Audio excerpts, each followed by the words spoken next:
Sound check 1 2. Sound check 1 2 3. Sound check 1 2. Ubakeng, are you fine?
Good morning, colleagues.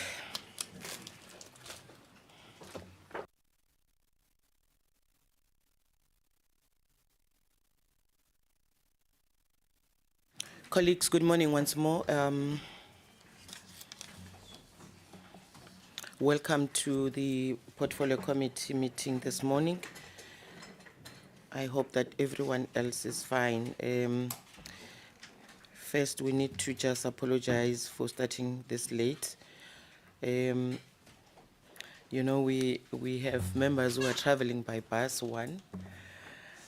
Two, today the lifts were in a protest of some sort, you know, so that's why members actually arrived this time. The buses were on time, actually. They arrived here at past. It's just that it was not on time for our meetings. May I take this opportunity to welcome our visitors, DPME, led by the Deputy Minister, and the HSRC. I want to believe they are led by Professor Sarah Motswitsa, who is the Chief Executive Officer. Thank you. Thank you very much for coming. This is the Portfolio Committee on Agriculture. Honorable members, welcome to the meeting. There are members whom I have not seen this year. Muntwedi, Happy New Year. Yes, wishing you all the best for this year. All of you, those that I've just seen today for the first time. So we are going to open our meeting officially, and let me declare it officially opened, and go to the apologies immediately so that we don't waste time. Albertina. Thank you, Chair, and good morning, members, our guests and colleagues. Chair, we've got apologies from Minister and Deputy Minister of Agriculture, as well as Minister of Department of Science and Technology, as well as DG of Agriculture. The delegation from Agriculture is represented by DTG Metlo Makulu, and also the DG Nkuna from DPME is also not available due to prior commitments, Chair, as well as MP Smith and MP Mngotama. They are both not well, Chair. Thank you very much.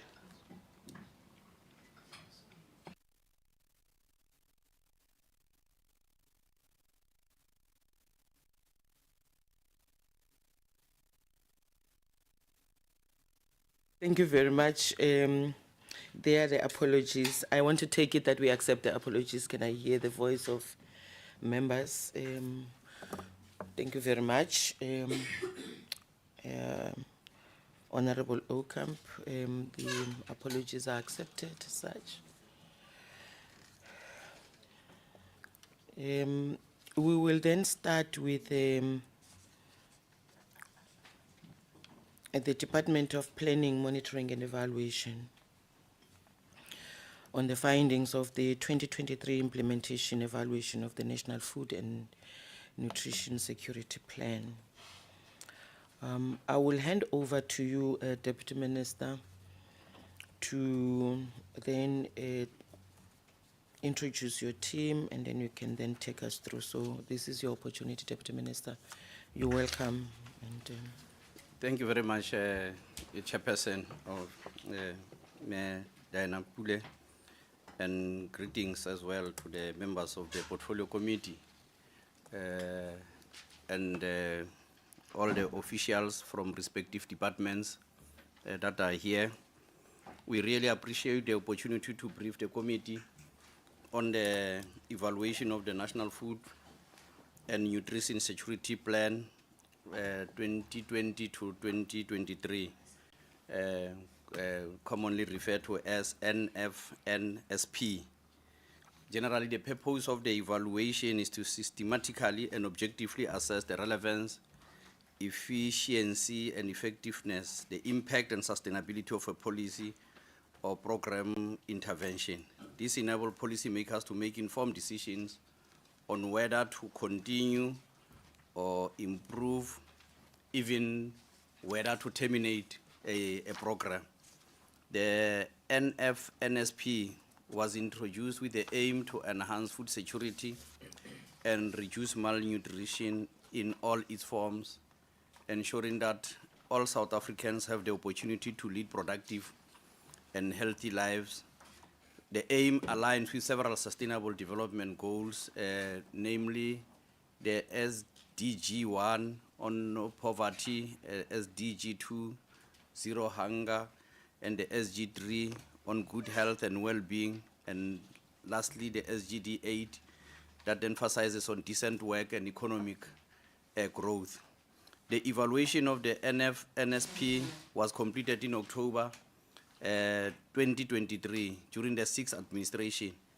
In February 2024, the DPME presented the findings to the Portfolio Committee on Agriculture, Land Reform and Rural Development. The committee then acknowledged the limited progress in achieving the plan's performance indicators, and the Portfolio Committee also recognized the NFNSP continued relevance in addressing South Africa's pressing food and nutrition security challenges. Members will recall as well, this year the President emphasized that the G20, among other things, will have to attend to the issues of food security. On this basis, the Portfolio Committee supported all 7 recommendations from the evaluation. A key recommendation was for the sector to begin developing the next iteration of the NFNSP for the 2024 to 2029 period, incorporating the improvements outlined in the October 2023 evaluation report. We are pleased that the Department of Agriculture is present in this meeting, as it is indicated, Chairperson, and because also they are best positioned to provide an update on the implementation, on the evaluation and the recommendations that were made. Mr. Godfrey Mashamba, the DDG for evaluations, will present on behalf of the department, and I think will introduce the team. Thank you very much, Chairperson. Thank you, Chair and honorable members. I will stand on the established protocol, thanking the Deputy Minister for leading us into the presentation, and recognize the colleagues that accompany me in this presentation. Dr. Masilela from DPME, who's responsible for health outcomes, and DDG from Department of Agriculture, Dr. Matlamahulu. There's the team from Ministry and Director General's Office who interface with this committee to make our presence here possible, and the supporting team from HSRC and Department of Science and Innovation. We are presenting the the evaluation on the National Food Nutrition Security Plan 2018 and 20 to 2023. This is an evaluation that was completed in November 2023. At the time, it made certain observations based on the information that was available at that time, but most of these findings that we're going to share and the recommendations are still relevant going into the 7th administration. So the presentation will deal with the background. I will explain the methodology for evaluations, share some findings and the conclusions, and also will allow the Department of Agriculture to make input in terms of the what the committee requested, the status, current status in terms of implementation of recommendations, because it's very important that once an evaluation is completed, an improvement plan must be developed to indicate how those recommendations are internalized and then implemented. In this case, committee will recognize that food and nutrition security plan is not a task that can be done completely, executed solely by one department or part of government, but it has responsibilities that cuts across a number of departments at the national level, but also at different spheres of government, at the local, at the provincial, at national, but also between government and the non-government actors. There needs to be an active interface, including the communities as well. As background, maybe importantly here is to highlight that this plan was introduced in 2018 in line with the 2013 cabinet-approved national policy on food and nutrition security. And in its introduction, there was an evaluation that was done in 2014, which generated important evidence leading to that decision.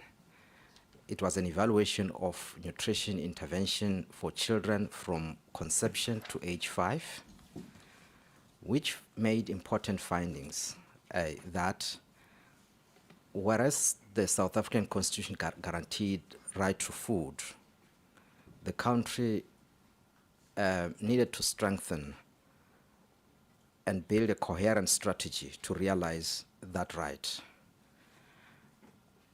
The relevant policies that were there in place did not adequately address factors associated with poor nutrition.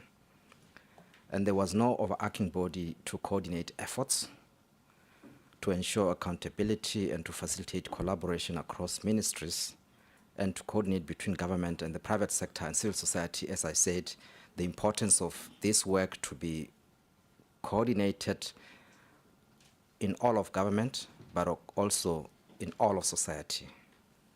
So the adoption by cabinet of that decision, in the background, there was a whole lot of work that DPME did to generate evidence and actually to inform the evidence to inform the development of the policy. And then having developed and implemented this plan, we maintained also a process of transparency in terms of making sure that at a point of implementing this program, there is an evaluation done to learn by government and all the partners involved about the effectiveness of this plan, its successes, what is not working well, what is working well, so that it can inform future implementation and improvements. So that is in brief the background supporting this. And originally in its inception, the plan, I'll call it a plan because the alphabets, the acronym there is a tongue twister. The plan acknowledged it was anchored on 6 strategic objectives, but at the time of the evaluation, a 7th objective was incorporated, which are outlined there on the screen, including the establishment of a multi-sectoral food and nutrition security council to be overseen by the, which was overseen by the Office of the Deputy President, to establish inclusive local food value chains to support access to nutrition, affordable food, to expand targeted social protection measures and sustainable livelihood programs, to scale up high-impact nutrition intervention targeting women, infants, and children, to influence people across the lifestyle to make informed choices about food and nutrition, to strengthen monitoring and evaluation, and also promoting entrepreneurship and entrepreneurial skill in the value chain of food. So the responsibilities for overseeing these objectives is spread across a number of departments. At the coordinating level, the Office of the Deputy Presidency, supported by the DPME, then the Department of DALRAD at the time, Social Development, Health, and Communications, as well as statistics and small businesses sector. So the methodology that was adopted in undertaking this evaluation, the DPME has well-established methods for evaluating programs and policies. So the approach followed here, its purpose was to look at the implementation effectiveness, which is why the focus was to assess progress against targets that were defined in the plan itself, to unpack what could have contributed to success and what could have been detracting implementation, to assess the institutional arrangement, how effective they are, and to provide important recommendations about how to go forward. The methodology applied the systems thinking.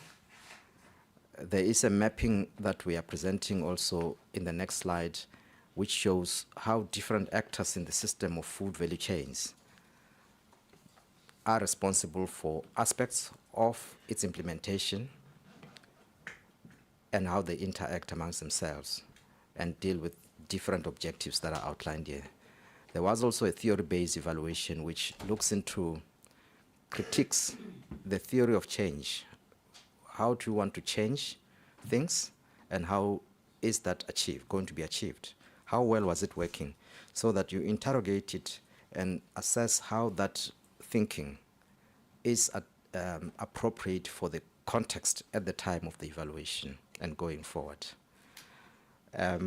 Also, the number of questions that were asked and tested with various stakeholders, and then in the process of undertaking the evaluation, there was a mix of desktop work, data collection, and also key informant interviews to generate important information. This slide presents the mapping of the stakeholder community and actors in the system, which I've explained. And then on the right side, it shows how the objectives and the theory of change are built up to inform the apologies for the small prints, but it appears there on the report in quite some detail. This just shows how vast the stakeholder community is. Findings in summary is that the plan at the time of evaluation was found to be highly relevant. We can confirm that it is still highly relevant for South Africa because it responds to the urgent need for food and nutrition security. It is in line with the policy, national policies, commitment, our national development plan, as well as the sustainable development goals that the Deputy Minister has highlighted. But the analysis at the time, leading 2013, was that the plan measured against its targets achieved a modest progress. That out of the 65 performance indicators that were included in the plan, only 11 at the time were fully met, but there was some progress noted on 23 of them. And then targets that were not met were 31, which makes up about 48%. So it's 48 not successful, and then the 52 successful and some success. So that reflects, at the time, it's important to do this when we implement programs of government, that at some point during implementation, we have to assess how things are going and identify what is working well, what is not working, fix it. Then there was also 17, what we call, above the performance indicators at the implementation level. There are also impact level indicators at the macro national level. 17 of them were identified in the plan. So the assessment at that time could establish data for 7 such indicators. And in all those 7 indicators, impact indicators, reported wide gaps and also slow progress compared to the baselines that were used in the report, the 2016 baselines, meaning that a lot more work needed to be done. But amidst all this, there were some successful interventions that were there at the time. So what is important also to highlight here is that in the interim, the survey that is going to be presented by HSRC and which was commissioned by the Department of Agriculture and DST, generated very useful, it was published last year, it generated very useful evidence that even looks at the localized levels, which will be very useful in targeting the interventions of the plan going forward, the data that we did not have at the time. So that is a very important development.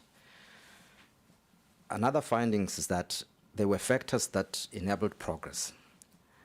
The national task team that was set up to coordinate implementation at the national level was very effective. It provided stability and institutional memory, but also the resourcefulness of the departments that were involved at the national level in aligning their mandates with the requirement of the plan, and also using existing budgets to support implementation of the plan. That was very, very useful. But the plan itself also built on pre-existing initiatives that were there even before it was implemented. I can cite the Sukumasake in the KZN, in Limpopo, the workings between the Department of Agriculture and the Department of Health, and the way they engage communities, including also the Western Cape, the way they adapted the plan to the localized realities, are some of the very important indicators of success. But things that hampered progress is lack of visibility of the plan to stakeholders outside government, which means that more need to be done in how government coordinates itself, working with non-government sectors. It was also uncertain around issues of funding. An estimate was made by the HSRC that about 80 million rand or so would be required to fully implement the plan, but it wasn't very clear when it comes to budgeting as to how funding were allocated or were supposed to be sourced to implement the plan. Hence, departments had to find ways and means to reprioritize what they had to implement the plan. But the net result is that the status on food and nutrition security remained at the time largely unchanged over the implementation period because of these problems that are very obvious: stunting rate of children under 5, rate of low weight at births for infants, number of smallholder producers supplying food to nutrition and to institutional markets, a number of children receiving 1 dose of vitamin A every 5 months, and obesity amongst adult males and females who are 18 and above. So on all these things, why we highlight them at this time is that they are important in that the next iteration of the plan must respond to building on the successes that could have been made towards these targets and accelerating progress towards achieving them. So the reality also of historical effects of apartheid policies comes into play. What we also observed in this study is that what the situation was pre-1994 has changed over time. It's just that the targets and the ambitions that have been set have not been met. So there's a lot more work to be done. Recommendations were that 7 recommendations. They're as follows: to commence the next iteration of the plan. That is to continue with the plan, but to continue with it taking into account the recommendations or enhancements that are recommended in this evaluation, to integrate and leverage processes of reporting and monitoring that are at the various government levels, particularly at local and provincial levels, that will enhance accountability, monitoring, and collecting effort in addressing food and nutrition security, to enhance certainty by confirming, at least for the first year, funds that will enable the new plan to kick off, to utilize existing legislative mechanisms for better coordination and collaboration on food and nutrition security related matters, to elevate food and nutrition security, raise its importance across all spheres of government and society very visibly, and revive its championing and oversight through the Office of the Deputy President. So the structure that was set up in the responsibility that was allocated to the Office of the Deputy President needs to be continued in order to galvanize at the leadership level and provide high-level support, to strengthen monitoring and evaluation functions. Hence, I've already highlighted the work that was done in undertaking the national survey. It will improve indicators. It also sets up mechanism for future iterations of data collection that will help us to monitor progress in a much more transparent way.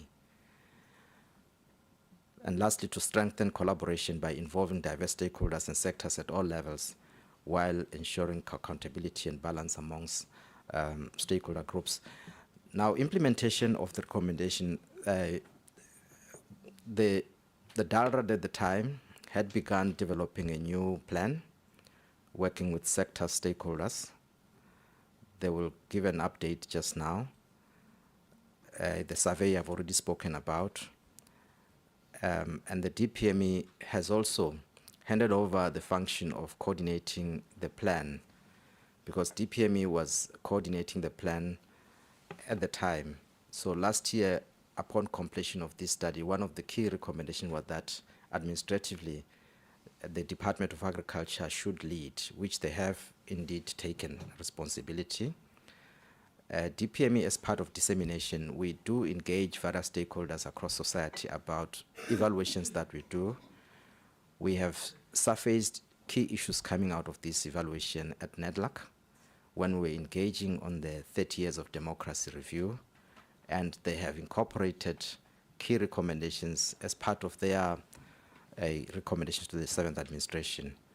There was also a conference arranged by Stellenbosch University, the 6th Annual Social Justice Summit on Achieving Sustainable Development Goal on Zero Hunger, that we have addressed through the Minister and the Presidency. It was an interaction of various sectors of society and experts approaching this issue from the social justice perspective, which provided very useful recommendations that can be taken up in developing this plan going forward. So to conclude, we recommend to the Portfolio Committee to note the findings and to also note that the Department of Agriculture to add in terms of the progress as part of this briefing verbally now. Thank you. If Chair would allow for Dr. Matloma Kulu to make remarks in terms of the progress. Thank you. Thank you. Thank you, DDG. Mehloma Khulu, you didn't invite me to the celebration. Sawubona. I did not know that at this level it can be honorary. Maybe I will get the invite myself. But for now, I will keep me stay until that invite has come through. Honorable Chair, no, thank you very much to you and to the honorable members of the Portfolio Committee, and to the Deputy Minister and his delegation, but also to our colleagues from HSRC. Chair, indeed, we received the report from DPME, and of course we were part in the implementation thereof over the years. And upon receiving it, we undertook to immediately implement the recommendations. And among the findings from them on why perhaps the plan fell short on its set targets, as mentioned now by DDG, is the question of budget. He used the figure millions. In fact, that plan said 30 billion rand must be put into the implementation of the plan. And as he reports, that was not done. And in their finding, they then attribute that to, among other things, that are happening. Hence, now, one of their recommendations, they are saying, as we are now busy reviewing the next 5 years plan, if we do not secure funding for the implementation of that plan again, then in their report they indicate that at least the first year there has to be secured funding. And members know that this is not now agriculture. This is multi-sectoral. The implementation of this is including a wide range of various departments. So as we talk about the plan and the budgeting, I will then request the committee not to narrow it down to our department, but to all key role players, as was shown in all those 7 strategic objectives that are there. One of the things we did, honorable members, was to commission a national survey, a first of its kind in the country, to really drill down into what exactly are we dealing with, what is the root cause of it, where exactly is it prevalent in the country. And the next report is going to come and share that. So I'm now going towards what have we done post the report. So today you're going to receive a product of one of our key strategic decision and investment in understanding exactly what we're facing with in terms of food security. If you don't know it, you don't know what's the cause of it, you are unable to measure it properly. And that evidence-based information coming from our HSRC colleagues now begins to tell us exactly where we're going. And the timing of having that study concluded at a time when we are reviewing the plan could not have been perfect, because now we have the DPME evaluation report that says this is what went wrong and this is where we are. We have a nationwide survey that provides that evidence-based information then to put the plan together for us to be able to see where we're going wrong and how we want to move forward. Honorable members, we have on board CSIR that is working with us to review the plan together with UKZN.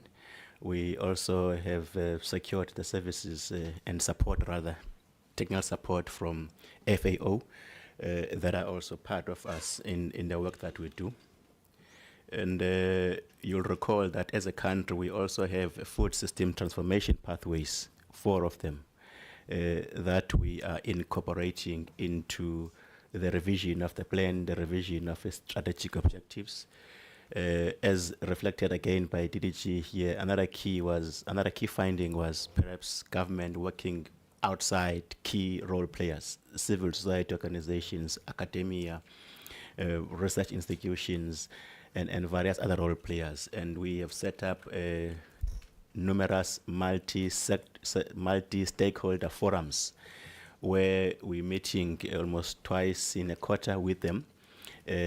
We've set up, we've appointed rather champions and deputy champions of each pathways that we're working on in our work to review and get inputs from them in reviewing our plan.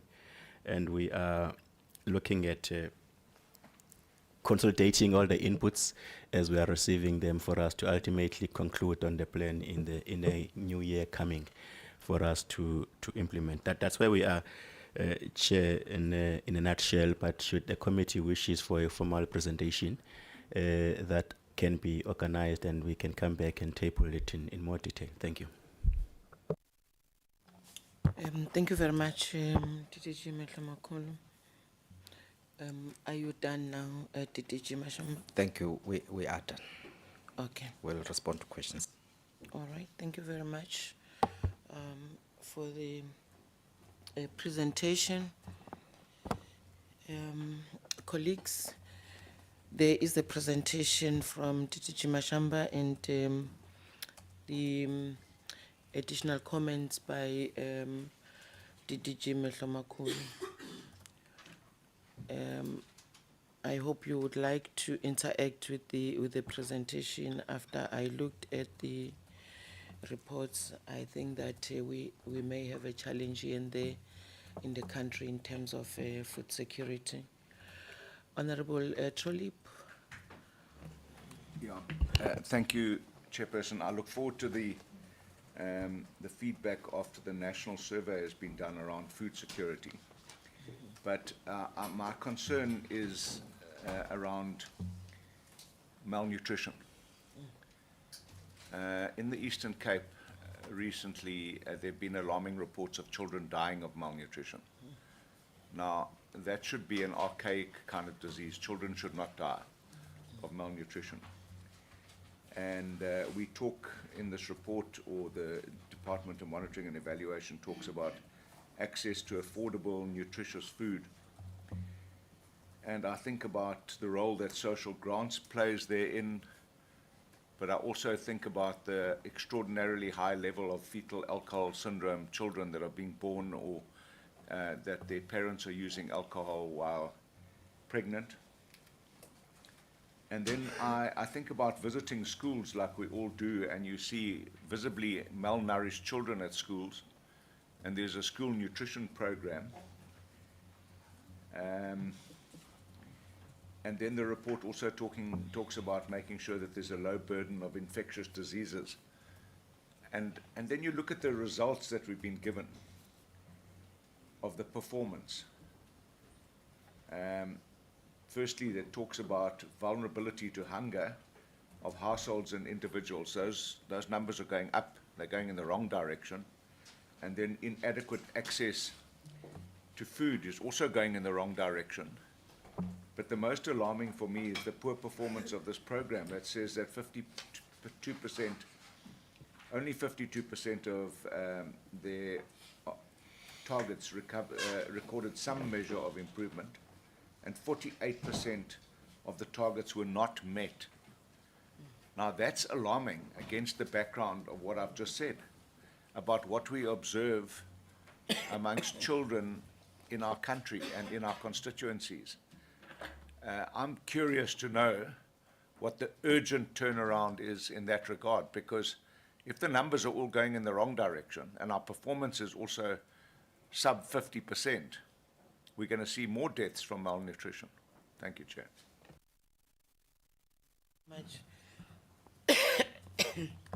Thank you very much, Honorable Trolip, Honorable Ndalane, Honorable Inkosi, Kapekulu, Ndabezita, and No, Honorable thanks. Okam. Thanks, Honorable Chairperson, and good morning, and the Deputy Minister. You're welcome. Let me take this opportunity to welcome the reports presented here, led by the Deputy Minister. I think when hearing the report, I'm more interested on the targets, and especially which were not met. I don't know, because you reported the slow progress on some of the targets that you have raised, and the plan is there, but it's not, it's very slow. So if you can improve more on the targets, that will assist us a lot, because you can't come here and say we didn't reach this target, and so in the next meeting, let's get the improvement on the targets. And the funding, I think given the financial implication of the food security evaluation by the department, I wanted to check if you have checked with the National Treasury on the funding mechanism required across all the department, the government department. Because you need to check with the national. You can't just say it's the financial implication. I mean, we don't have funding and it's a problem. Most of the things you didn't come up with a time frame. You raised the problem, but you need to come up with a time frame on the implementation of these programs. On the recommendations, I will agree with you, but when you need to put the time frames on all the recommendations, on the implementation that you are going to do it. Thank you, Chairperson. Thank you, Honorable Ndalane. Nkosi. Thank you, Chairperson. I'd like as well to thank the presenters on their presentation.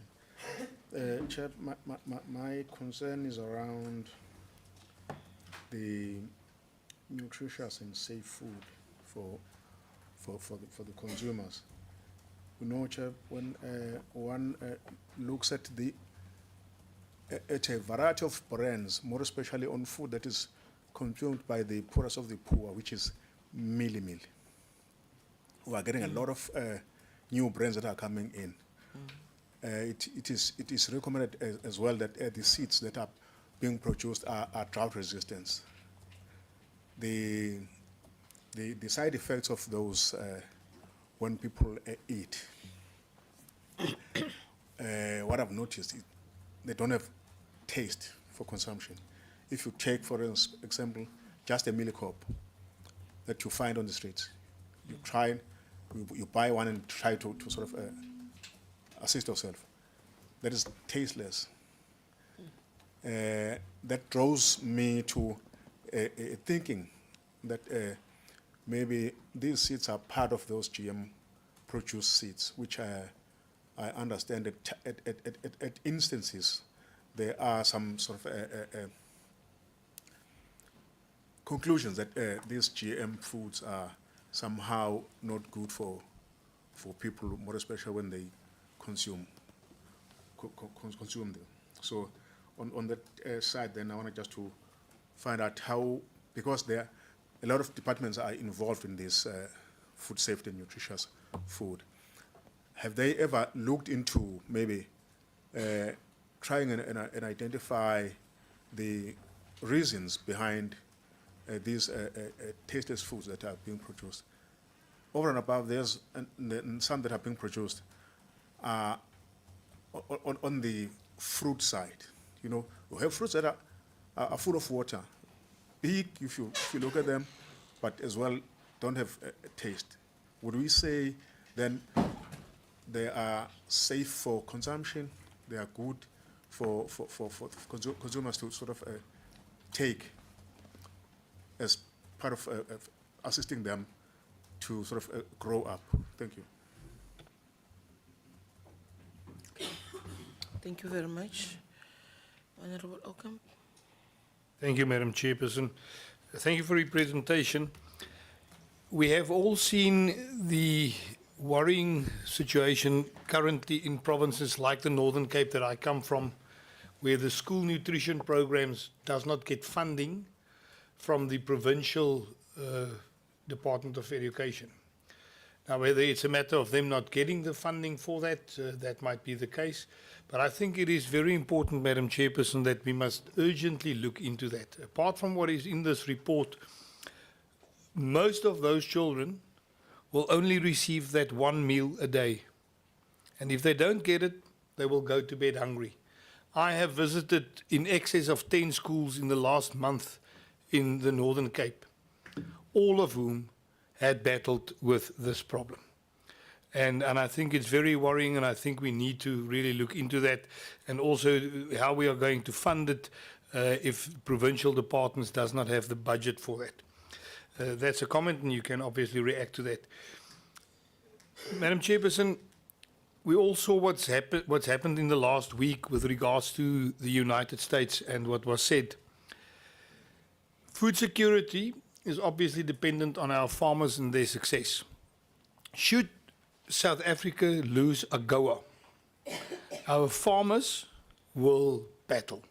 They won't be able to export their products. This will firstly lead to a huge number of job losses in the agricultural sector, but it will also lead to lower production in the agricultural sector, which will further lead to a a bigger challenge to get to food security. What is your opinion of that? And what alternatives do you think we should get in place should that happen? Because that is a real threat to South Africa that we might lose AGOA. And what effects do you think would it have on our food security should we lose AGOA anytime soon?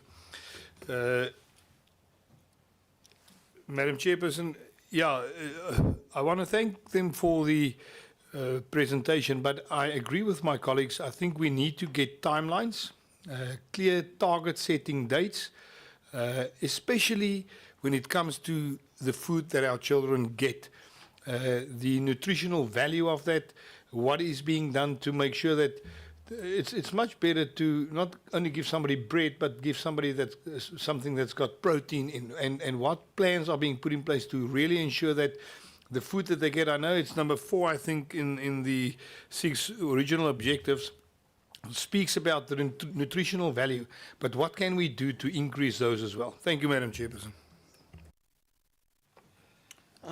Thank you, Honorable Okam, Honorable Mtwedi. Thank you very much, Chairperson. Let me also welcome the report. I've got just a number of things to raise here. One, the first one will be based on the opening remarks made by the Deputy Minister there. Just to mention one, when he spoke of checking the effectiveness of policy and advise what needs to be discontinued. I just want to check, since this was launched, which programs or policy has been discontinued? That is just one on that one of to the Deputy Minister. Now, both the presenter and the Deputy Minister, they are saying this plan is still very relevant, even in this 7th administration when it was adopted in the 6th administration. And I just want to know, are you still saying this plan is relevant now? And I'm raising this because policy positions of government would ordinarily be informed by this plan. And there's no way that the state president would do something that would not enhance the implementation of this plan. The president has signed Expropriation Act. A number of players in the GNU are not happy with that. So my question on the relevancy of the plan should actually be linked to that. There's no synergy in terms of policy positions of parties that constitute the current government. So with regard to that, maybe it's a political question also of Deputy Minister, but how relevant it is in line with the current situation that we still have now. Now, the other issue that the DDG mentioned is that there's no cooperation from stakeholders that are outside government. I think, what interventions have you put in place to get everyone to cooperate? Because clearly, if there's no cooperation from outside stakeholders, we run a serious risk of just having a plan on paper that is not going to be implemented, because if you don't have those key stakeholders that are outside government, not cooperative, this should send a message to you to say, we're having a problem here. How do you then intend on resolving that problem where there's no cooperation from outside stakeholders? I think Ms. Mandalani covered me on the issue of funding on implementation of the plan. I was also shocked that it's 30 million to say, but 30 million should not be anything that big, but you are saying it's 30 billion. Is there a funding in plan? Because without funding, this would just be a plan that would sit there and gather dust without implementation. Is there funding committed to ensure that everything is put to, so that everything must happen? The last thing on my side, Chair, is that the DDG did mention that the food value chain has a number of players, and also that food security is not only an issue of agriculture, but it also has a number of other players that are there. I, for one, because you are saying this plan would advise government on what to do and what not to do. I want when government was formed, I disagreed totally, even it was not for me, but as a person disagreed totally with the separation of the Department of Rural Development and Agriculture, because both of them play a key role as players in the food value chain, where Department of Agriculture would have, inputs. They do not have land. They will need the rural development space for them to go and implement their programs, which then becomes a problem there. Now, I just want to find out from you, DDG, in terms of this plan, is there an ideal situation where the plan has actually advised government to say it would be ideal if this is what happens, we bring all the players in the value chain under one roof so that they are able to contribute? Because you are here, you are speaking to agriculture, you don't have rural development, you don't have other players. This one will say, no, I've done my part, it's that one. That one will say, I've done my part, is that one. So you don't get to have all of them being accountable at the same time, so that you then actually need to go and drill down to what the problem is. I think that is the last thing on my side. Thank you very much, Chair. Thank you, Honorable Mantwedi. I think the last part that you spoke about on the, integrated responsibilities of all the departments. The DDG Mashamba made a presentation and he handed over to DDG Mehlamakulu to comment. Clearly, when he started, DG Mehlamakulu says, I am responsible for this particular work, immediately when he started.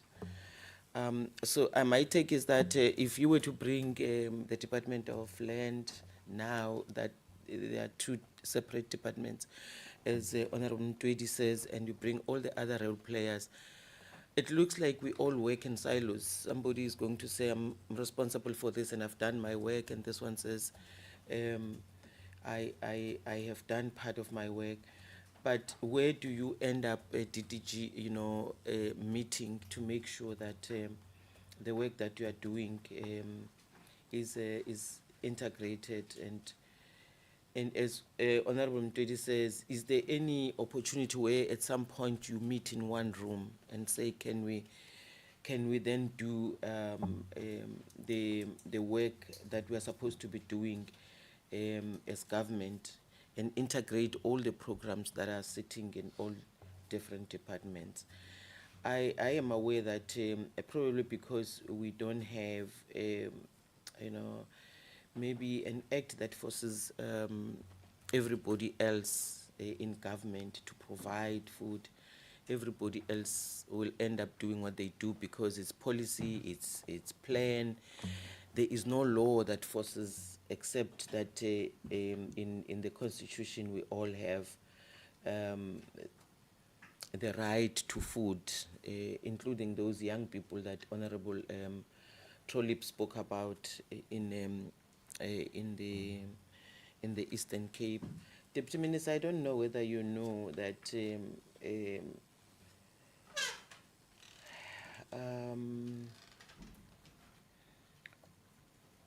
Free State and Mangaung in particular suffer severe acute children suffer severe malnutrition, and if we don't improve the the integration of the work that we do, eventually we're going to have children dying, like members are saying, in all other provinces. I was very worried when I looked at the statistics that in all provinces across the board, that the Free State now stands at the percentage of 6.4, where children under 5 years are affected in terms of food nutrition, and they are bound at some point to be stunted and not grow well because there is no food. And the Department of Agriculture has also a responsibility, as the DDG said. So both of you, DDG Mehlomakulu and DDG Mashamba, as you respond to these issues, you have to show us where you meet at some point with the other stakeholders to make sure that the challenges that we have of food insecurity in the country is dealt with accordingly.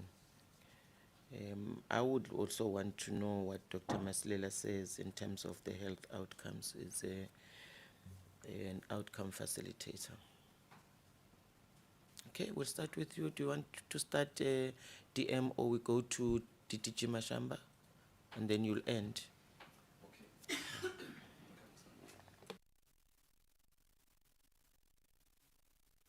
Thank you very much for the comments, Honourable Chair and Honourable Members.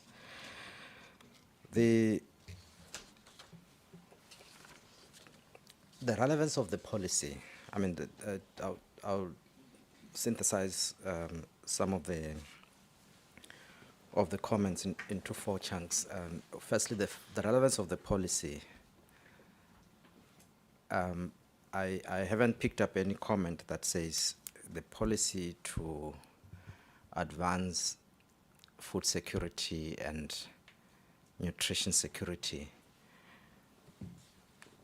is the wrong one.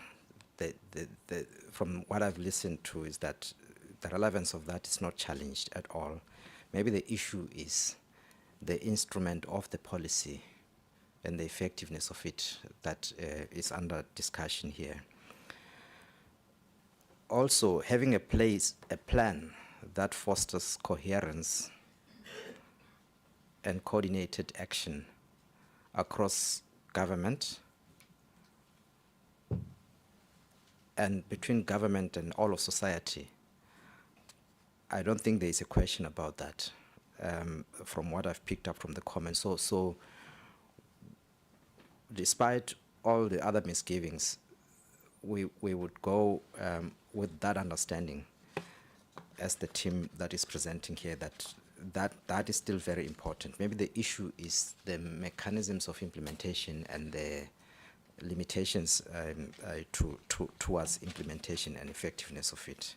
Surely there is a lot that need to be corrected in the process. That's why any evaluation of this nature is done. Along the way, there's a broad question about what has DPME what has DPME ever influenced for it to be terminated. There are examples of things that have been changed, which we can share. But the important issue here is that what is not working in this particular plan, the process of developing a new plan must actually check out and then work with what is working and then adopt new approaches that will work in the current context. Then the second comment is around the various comments that have been put forward here. They express what we can call key expectations that must be considered in developing a new plan towards 2029. I think building from the lessons here, we must be able to do that. And also already the medium-term development plan does have specific targets that respond to some of the limitations that I have highlighted here. From the top of my head, there is a target around, which I think these targets should be things that are highlighted in the plan going forward.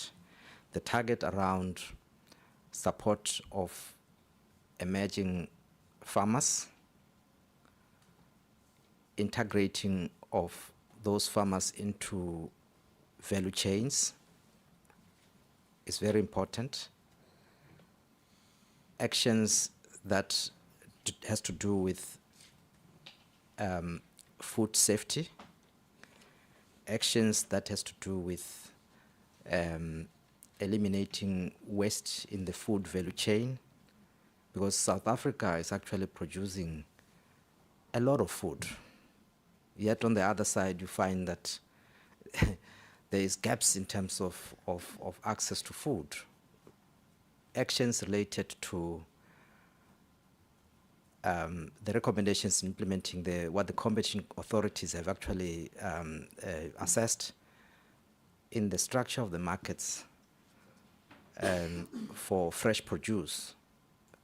There's a lot that happens there that impacts also on prices that households have to contend with because of the inefficiencies that have been built in the market value chains of the prices of food and access to nutritious food. Then there are things that has to do with I think Dr. Masela will articulate much more in detail because it deals with that all the time. Then the last point I'll make is around the budget lines, that as the new plan is being developed, the budget lines of various departments that are responsible for aspects of this plan must include targets that align with the plan. Thank you, Dr. Masela.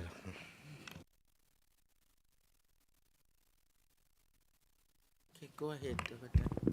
Oh, thank you very much, Honorable Chairperson, honorable members, and Deputy Minister. Yes, I will speak to the issues of malnutrition, as the Chairperson and honorable members have asked, and I will touch on a few root causes, but also refer to what is being done and what is intended to be done. So, Chair, what we have found, for instance, is that this issue of malnutrition, especially amongst babies and children, has multiple causal factors, and it's complex, right? And what the plan has sought to do in the past few years is to track what we call moderate acute malnutrition, underweight, and also to track severe acute malnutrition.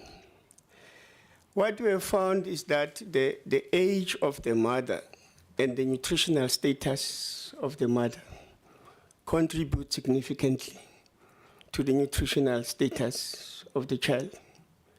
So for as long as we continue to have teenage pregnancies in South Africa, we are going to continue to see malnutrition amongst children because one, age of the mother, physical status of the mother, and the nutritional status of the mother, and most of these young girls come from impoverished backgrounds.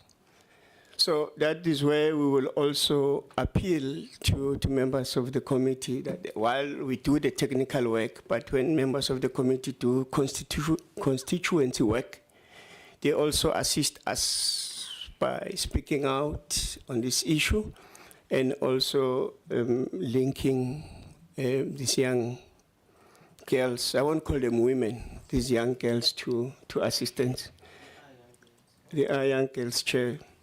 That's the one thing that we are finding. And indeed, as we work with the Department of Agriculture to develop a new plan, this is one of the areas that we'll be paying special attention to.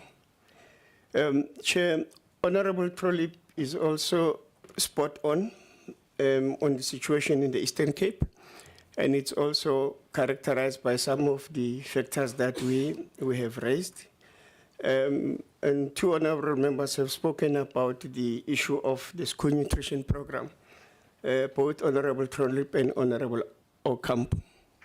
What the evaluation has found, and it's in the report, is that the National School Nutrition Program has acted as a safety net and a buffer. Without that program, we would have seen much more severe malnutrition in the country. The problem as it has been mentioned here, is the number of meals that learners receive daily. But also, Chair, and I think on the issue of policies going forward, the fact that the school nutrition program doesn't work during school holidays, it doesn't work during weekends, which means that children who come from impoverished backgrounds get assistance from Monday to Friday. But during weekends and during school holidays, the situation that they come from at home is perpetuated. So it's one of the factors that when budget allows, policy can change going forward. But it's one of the risk factors.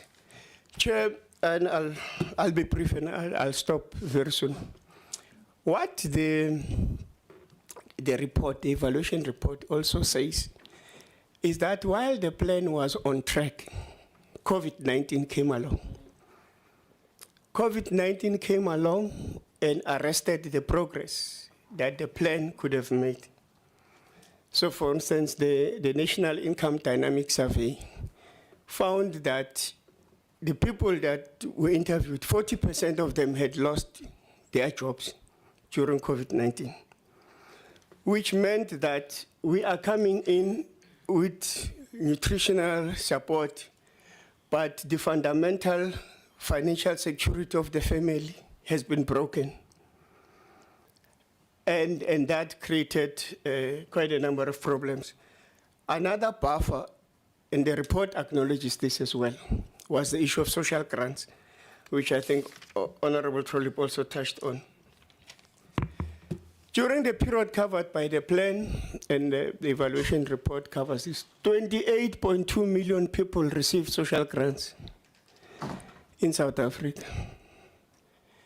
28.2 million benefited from social grants. So I think the recipients about 8 million, others are members of families.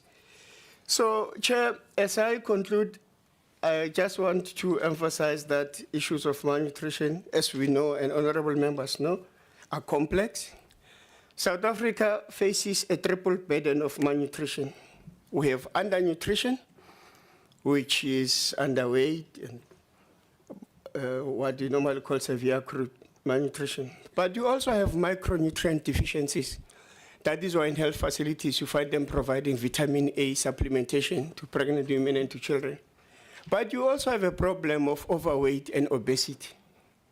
And this overweight and obesity is caused by the casual food that people consume, the fast food that people consume, or food that might not be of really nutritional value.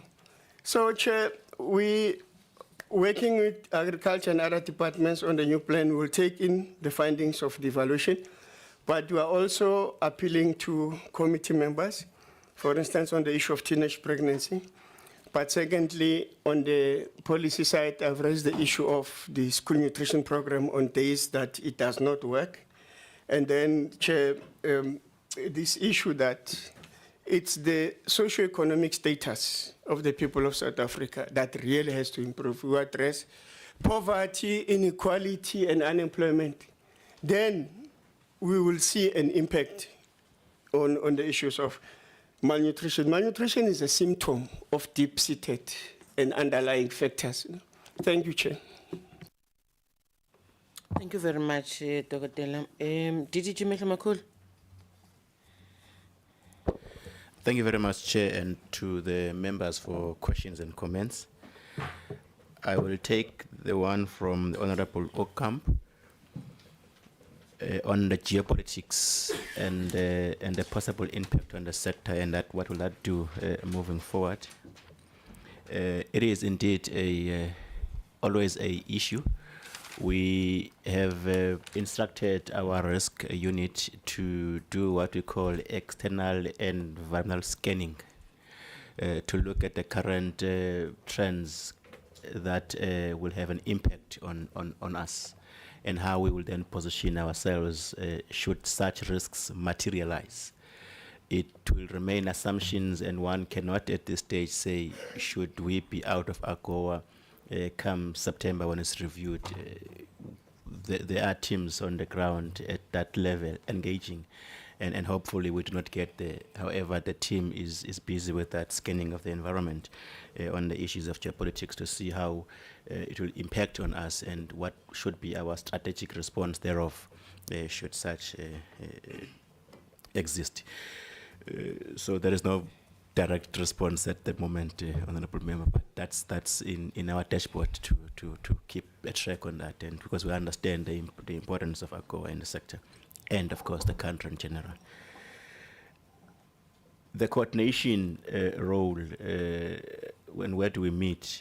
We're busy as part of the plan to establish what we call a national coordinating committee, where we'll bring in all role players in one room and start collecting information. This is the role that was played by DPME in the plan that they are tabling that review on, but they have handed that over to the department for the department to take a lead in that.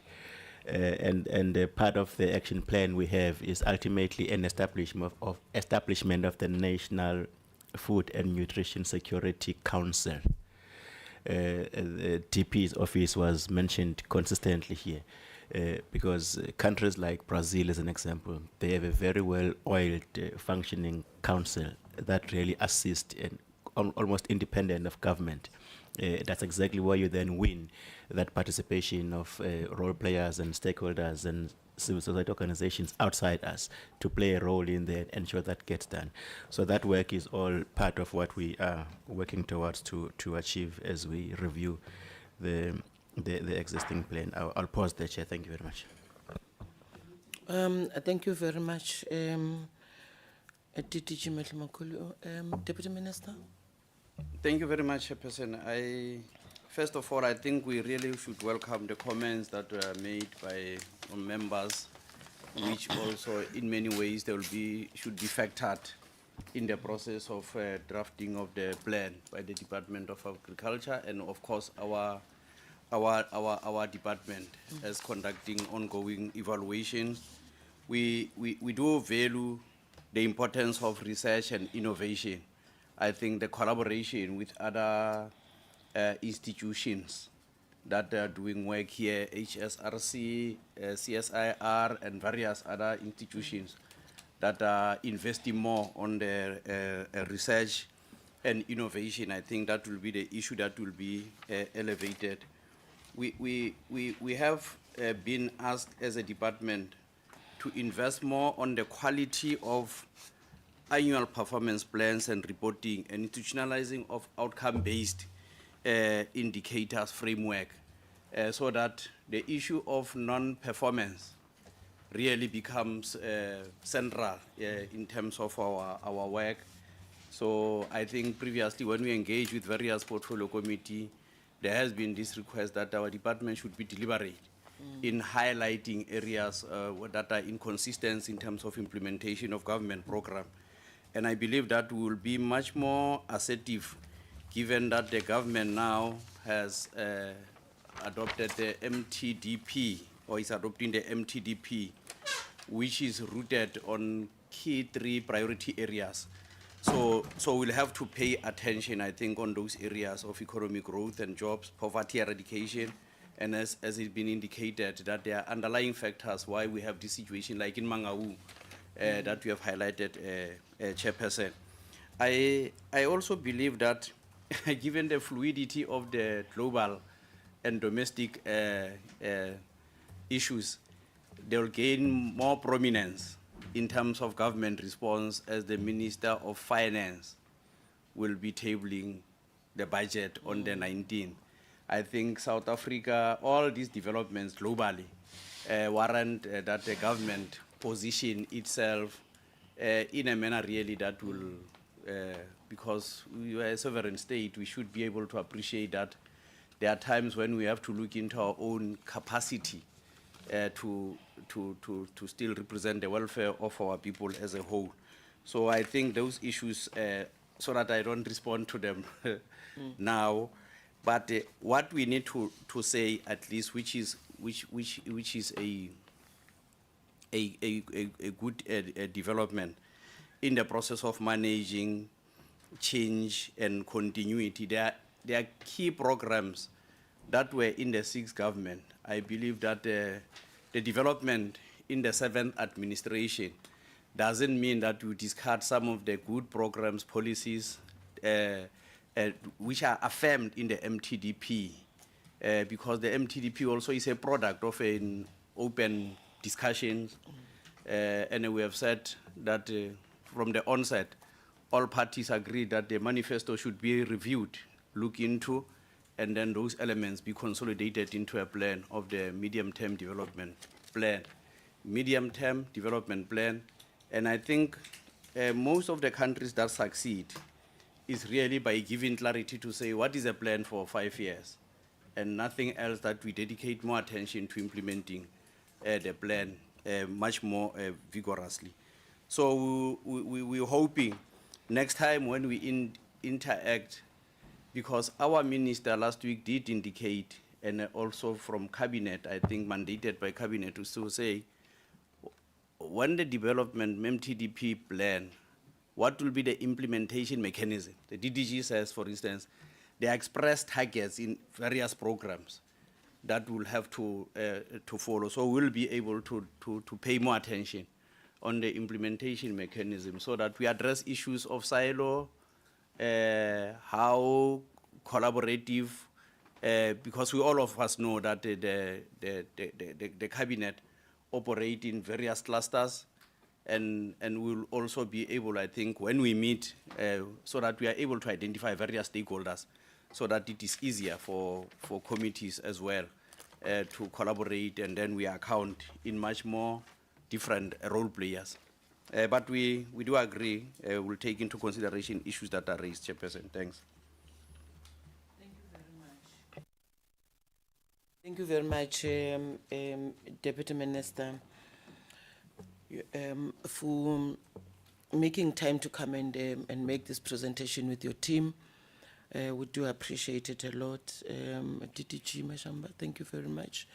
DDG Mehlamakulu, we do appreciate. Sihlala nawe ke wena, DDG Mehlamakulu, sekhaya la. Now, you know, I just want to comment on the trade-related issues, or matters. I can't remember the date when we had a meeting in that boardroom where it was very hot on that day, where the animal law project people actually had to leave because the meeting was very long. So you remind me, DDG Mehlomakulu, as to who is the DDG who was making a presentation.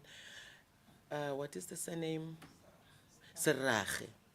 Serrache spoke about the issues, Honorable Okam, about it was almost like it is a vision that we may eventually find ourselves in. And of course, it's a man-made, it's our own man-made issue, the South Africa,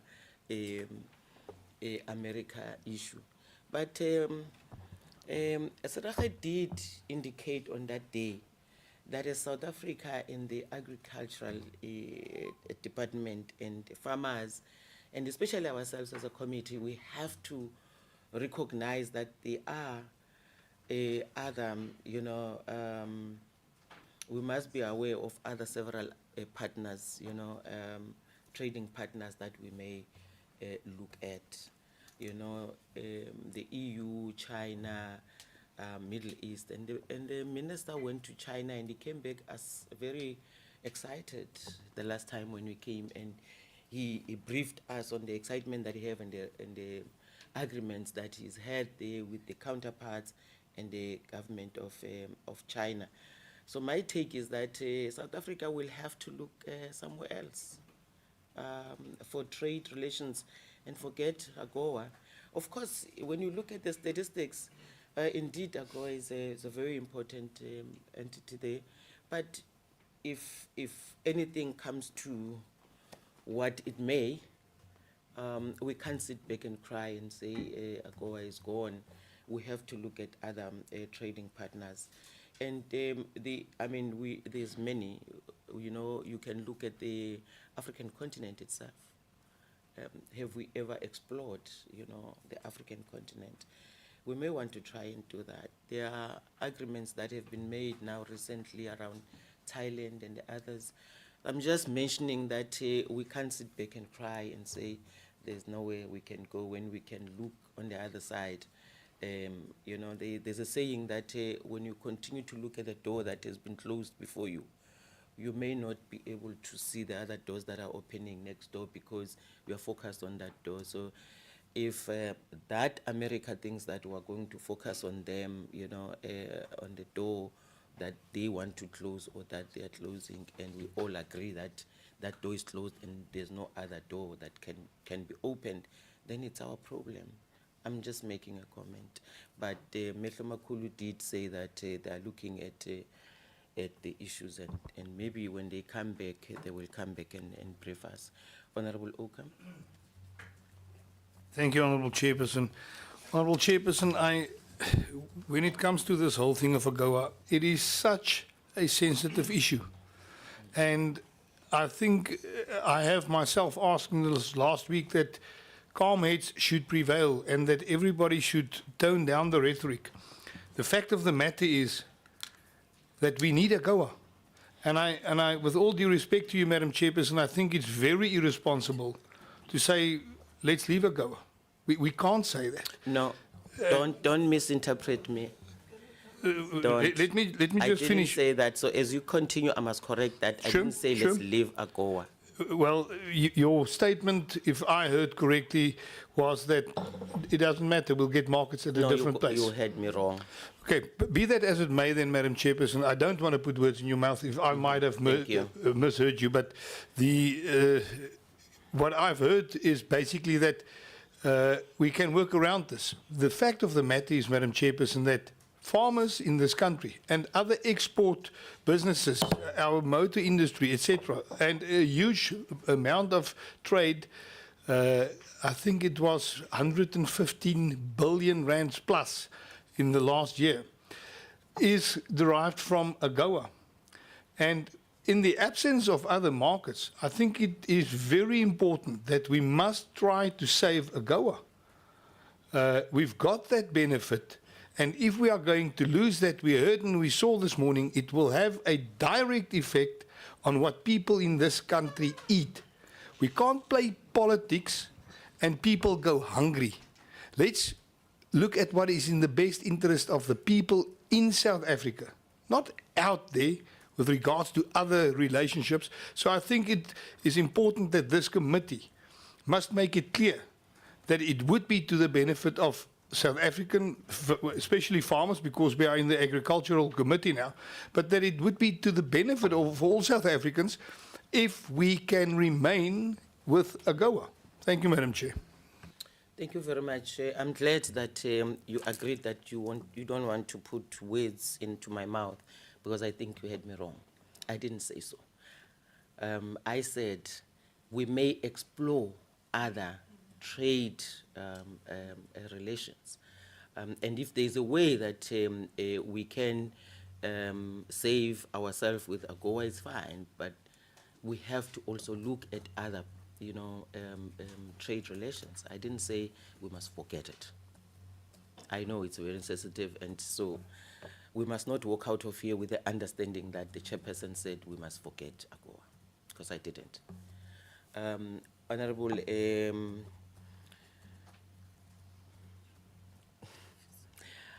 the whip and Trolip and Mtwedi. Is it not working? Thank you, Chair, and thank you, Deputy Minister and your team for the presentation.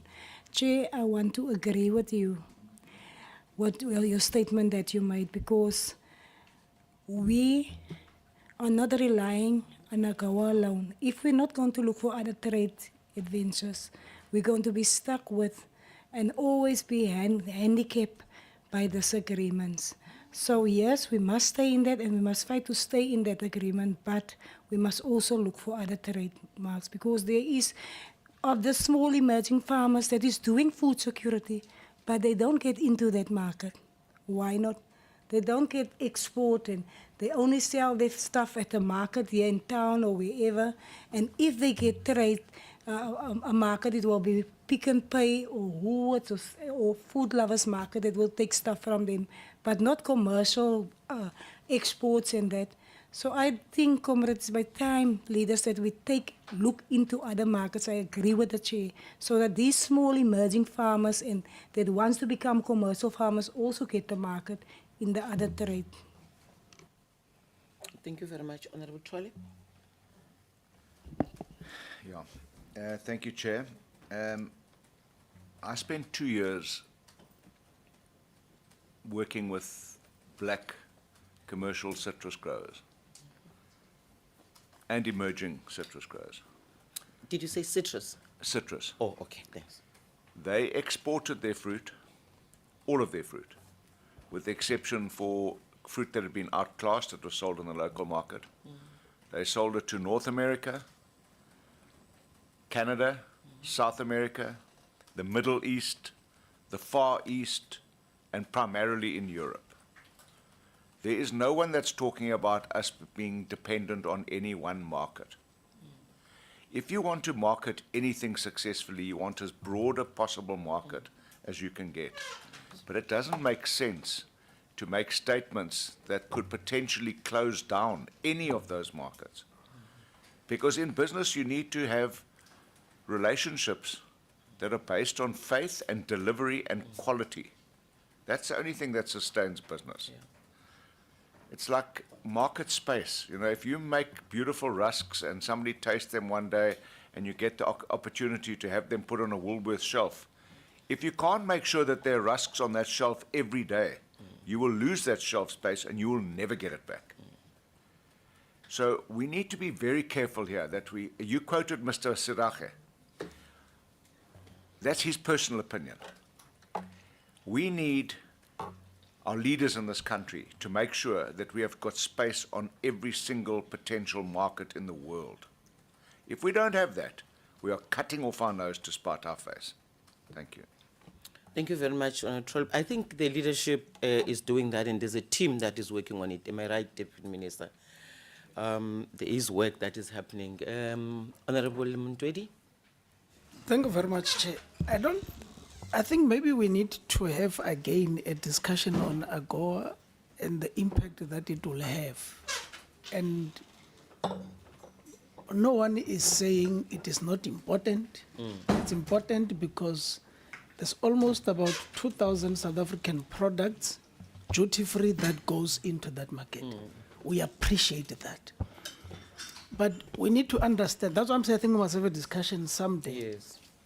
We need to understand that countries must respect the sovereignty of South Africa as a republic. No one must dictate to us who our friends should be.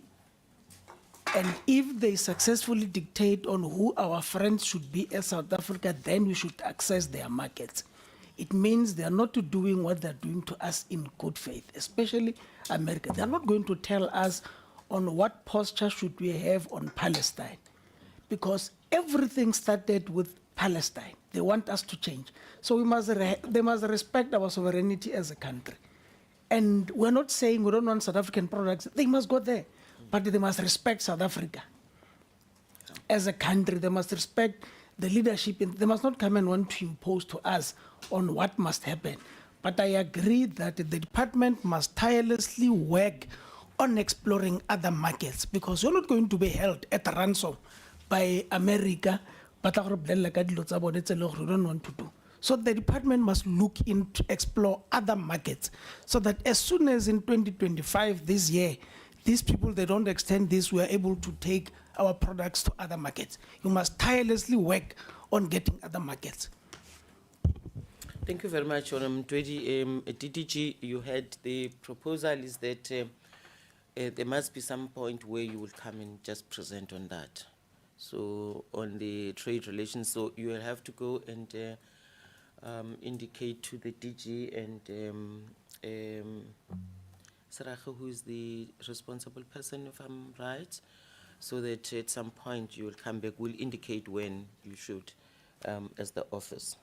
Deputy Minister, are you fine now? Or do you want to comment? And I was just waiting for a decent closure on the AGOA issue. Okay. So Did you find it?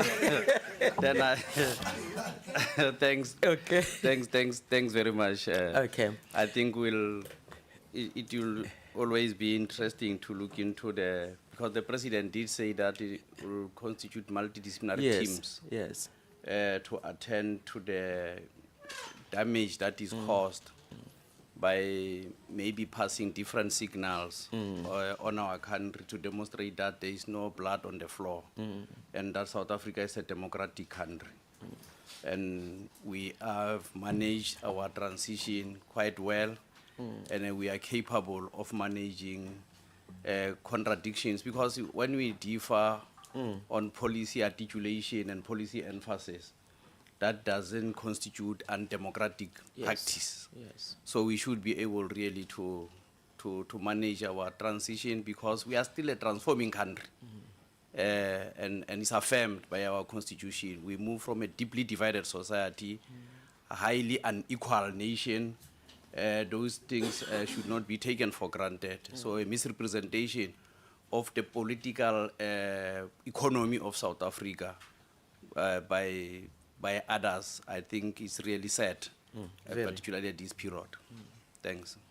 Thank you very much, Deputy Minister. We do appreciate your time, and I think that you found the best closure of the debate around. Have a lovely day going forward. Thank you very much. Sure.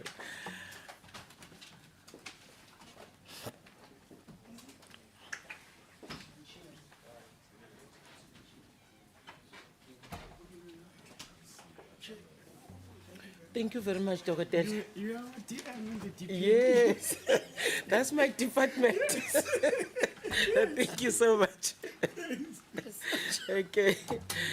All right, colleagues, thank you very much. DPME has left us. Dr. Sfiso ungahlala mufuna ukuhlala represent DG. So DTG mehlo makhulu uzumtshele ke wasiraha ukuthi inzima lento esikuyo safuna buye. Yeah, may I have the next department, Human Science, please come closer.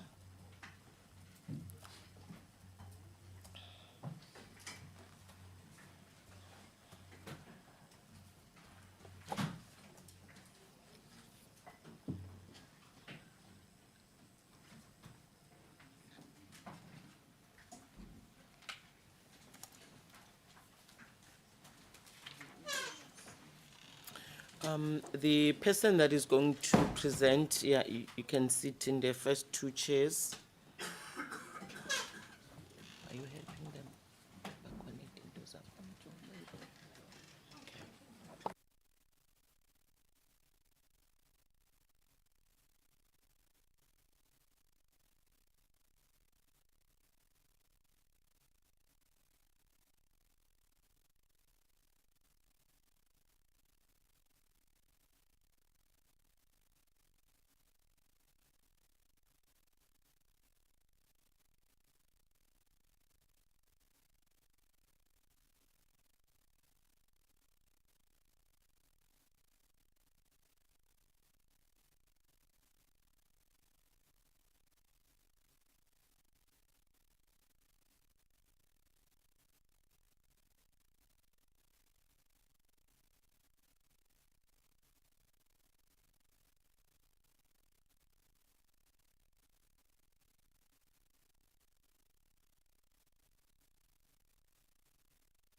Indicate when you are ready. Honorable Chair, no, thank you very much. I see DDG is out, and I can then just introduce the presentation. As I already mentioned, that as a department, we wanted to unravel this food and nutrition security issue.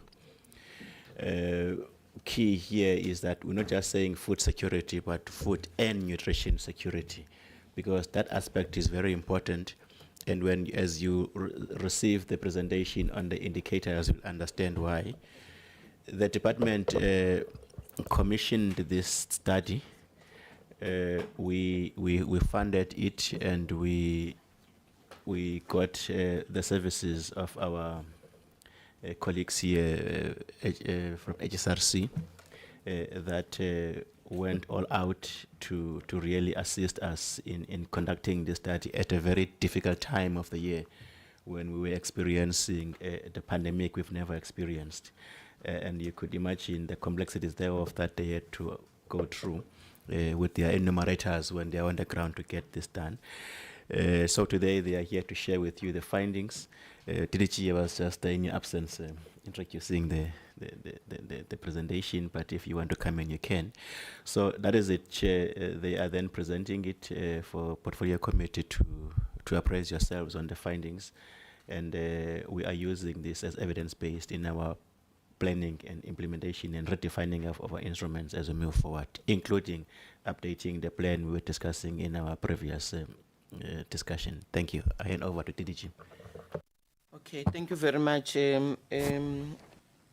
Mehlomakulu. Honorable members, we're now taking a briefing, the second briefing by the Human Science Research Council, the HSRC, on the key findings of the 2024 National Food and Nutrition Security Survey. DDG, over to you, and please do introduce your team. Thanks very much, Chairperson, and good morning to all the honorable members. My name is Mboneni Mope. I'm the DDG for Socio-Economic Innovation Partnerships at the Department of Science, Technology and Innovation. Joined here by Dr.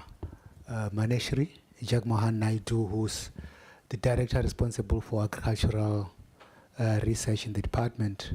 And of course, we've got the HSRC team under the leadership of Professor Sarah Muswetsa, who's going to be doing the presentation. And I need to just indicate that this presentation comes in within the broader context of the department's commitment on what we call in our decadal plan, the modernization of one of our critical pillars of the economy, which is agriculture. There's also a number of other relevant work that the HSRC does in support of agriculture, but most crucially is just appreciation of the role that agriculture plays in the economy, that it plays even in terms of addressing some of our challenges around employment creation. And this is really why these kind of surveys are quite important. So I think I will just hand over to Prof. Sarah Muswetsa, so that in the end, maybe if we have to add something around some of the complementary work, we can do so. Sarah, Prof. Muswetsa and your team, thanks. Thanks, Okay, thank you very much, DDG.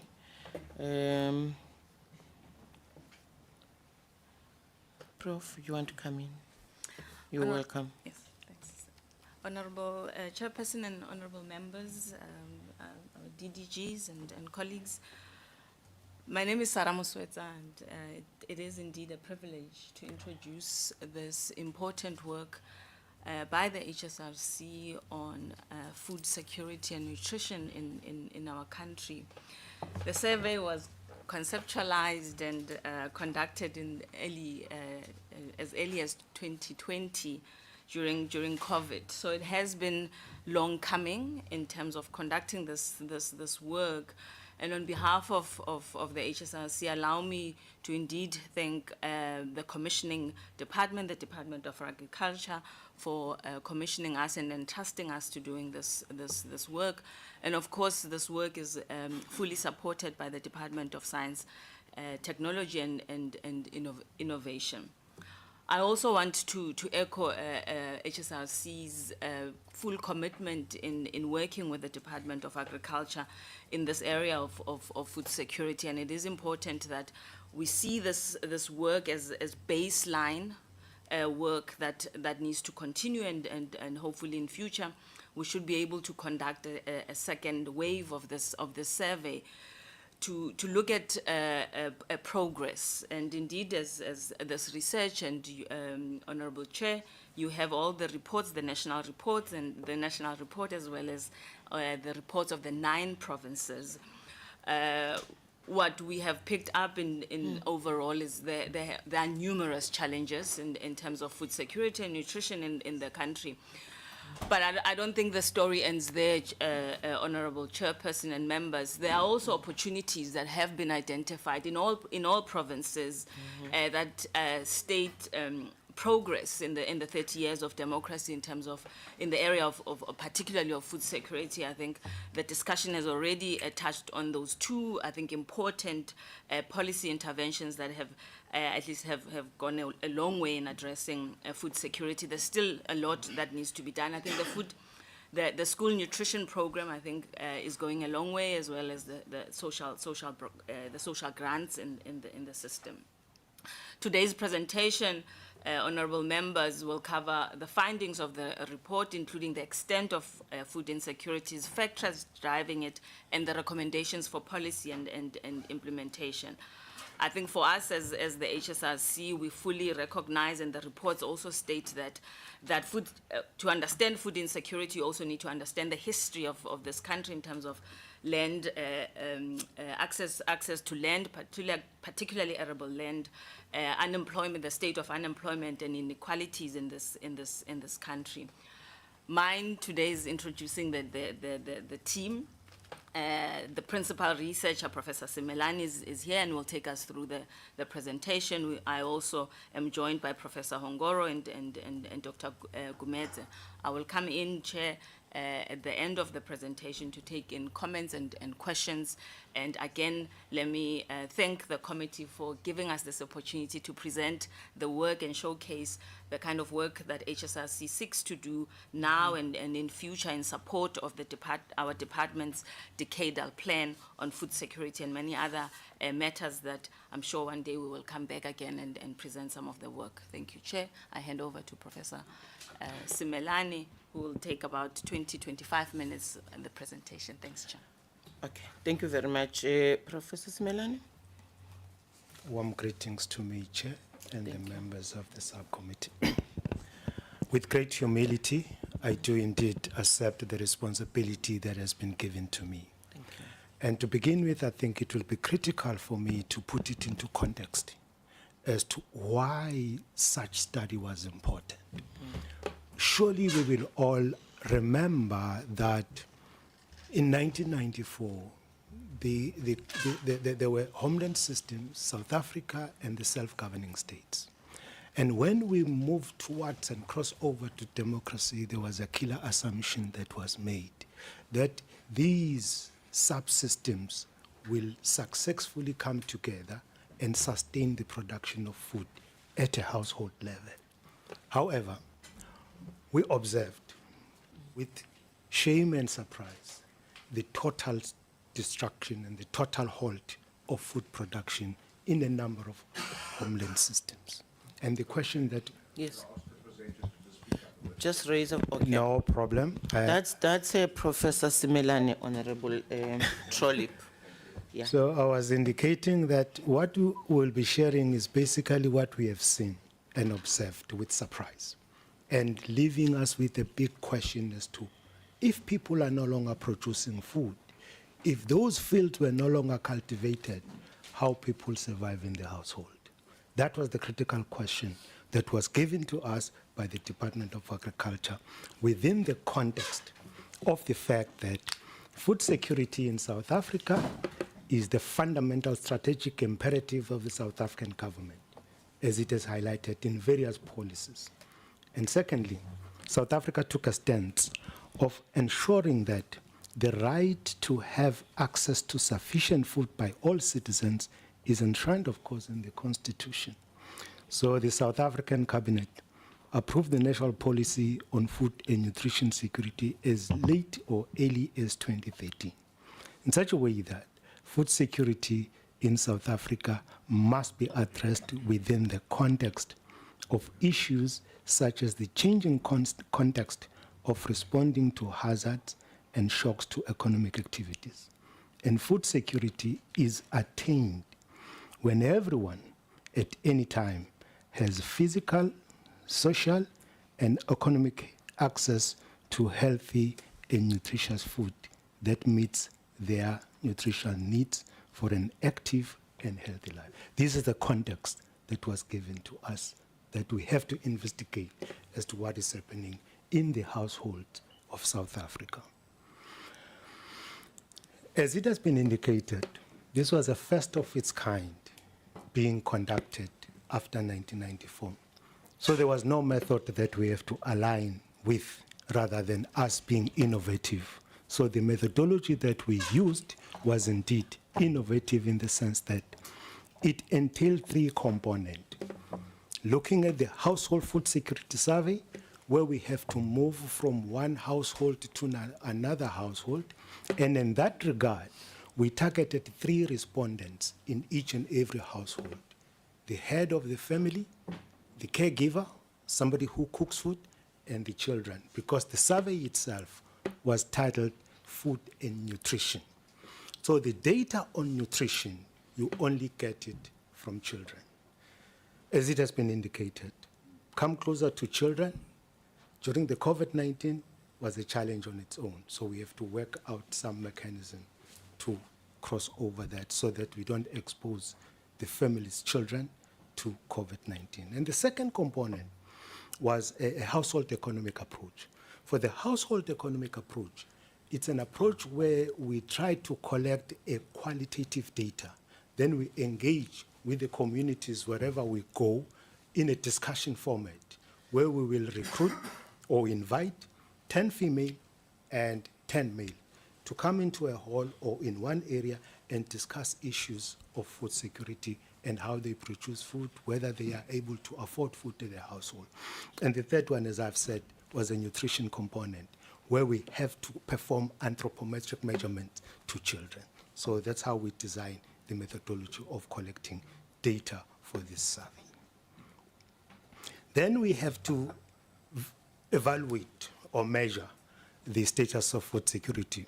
Then in that regard, we use the continuum, food security continuum, which we borrowed from the World Food Program. So that where we would collect data and evaluate whether this household is experiencing a severe nutrition, malnutrition, and so on. But we used what we call the food security continuum. Now, after we have conceptualized all this, then the bigger question was, or the question to address, where can we get data? Because the data that we collect must be scientifically valid. What we did, we then agreed with the Department of Agriculture that we're going to use the districts as the primary source of data, not the municipalities. Because although municipalities are the primary source of data, but when you bring them together or clump them at a district level, you will still get the same data. So our strata of reporting and investigation was the districts. And we have to ensure that in each and every district, province, all the districts are covered. Then once we have agreed on that, we then have to decide on how are we going to identify the areas that we are going to visit. And then for that, we use a probability proportional to size of the area that we have. Then when we're doing that, we then use a GPS, geographical positioning systems, to identify and delineate what we are seeing there, members. Within that, we then agreed that we will have to visit 35 houses. Then that area, we refer to it as a small area layer. So in each and every district where we visit, we will randomly select these households using the GPS and then determine the 35 households where we have to go in. So that's where the basic sources of the data that we'll be presenting. And interestingly, as a return on investment for the government, these maps that we generated, we have hundreds of them. They are with the Human Sciences Research Council. The importance of them is that if the survey can be repeated, we will know exactly which household participated. And I think that's a very good investment which has been made out of this survey. Now, there could be a question. What happened if the household refuses to participate or refuses entry? There was a team dedicated to generate these maps. In the field, if the leader of the team indicates that, A, in this small area layer, house number 35 or 32, we have been rejected, the entire small area layer will be abandoned, and the team will have to generate a new map. Then in doing that, we were also keeping the rejections as well as also the successes. I will come back to that. Because the scientific validity of what we've done is very imperative, because we knew that we are laying the ground for data collection or collecting data for the food and nutrition security that can be replicated within the SADC region. Fortunately then, another element was there, who will collect data? Oh, it's coming. Who will collect data? The department was clear on this one. They said we must, in each and every province, we need to recruit 50 unemployed graduates so that at least we can sensitize them about the importance of agriculture and food security. And we did that. In each and every province, we will recruit 50 and 50, train them, give them a rigorous training as to how they have to engage with the household, the way in which they have to engage, and also how to engage with children and so on and so forth. So the data collectors who were recruited, unemployed, recruited graduate, got an opportunity as well as the exposure and got the skills of how to conduct and collect data through this survey. We trained them. Having said that, what were the objectives that were given to us? They are as follows. We were expected to provide a baseline assessment of food security and nutrition situation at a household level in the respective livelihood zones that I've mentioned, where we have to look at the availability, access to food, food utilization, and food stabilization. The second objective that was given to us was to analyze the link between food security and nutrition, thereby exploring reasons for people's vulnerability to food insecurity. We expected to determine and make recommendations for planning and targeting of interventions for food and nutrition security interventions. Lastly, we were requested to assess the impact of COVID-19, because the survey was conducted during the COVID-19, on food security and nutrition at household level in South Africa. There were guiding prescripts that were also taken into consideration, of which at a global level were the Sustainable Development Goals, particularly goal number 1, 2, 12, and 13. And also at a continental level, we took into consideration the initiatives like the Maputo Declaration, the Malabo Declaration, Agenda 2063, and the CADAP implementation plan, where we felt that the data that we have collected might also help South Africa to report adequately in this forum. And then also regionally, where, we felt that there is a need, or a legally binding a need for South Africa to contribute to the SADC initiatives. And then nationally, of course, the National Development Plan was a guide, as well as also the food security plan.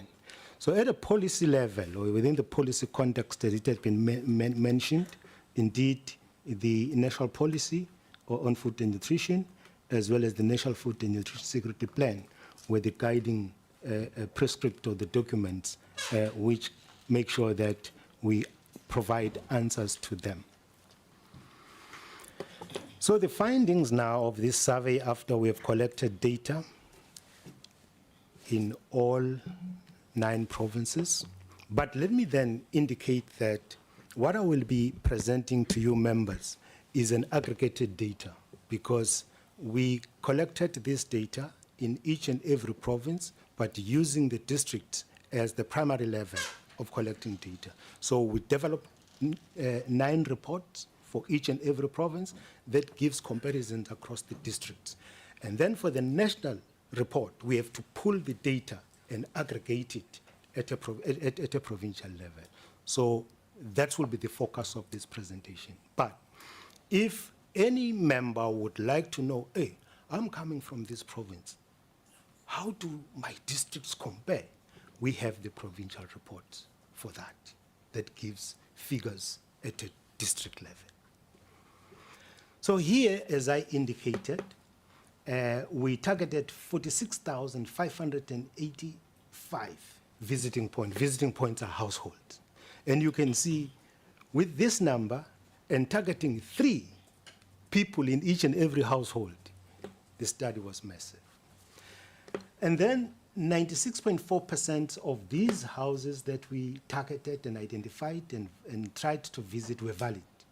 And out of these, the valid visiting points, 74.2 of them, which is equivalent of 34,575, were realized, meaning that we were able to extract data that we were looking for.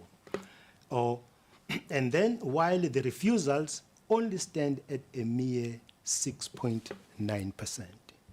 Now here again, members, allow me to put this into a context of racial diversity of the country.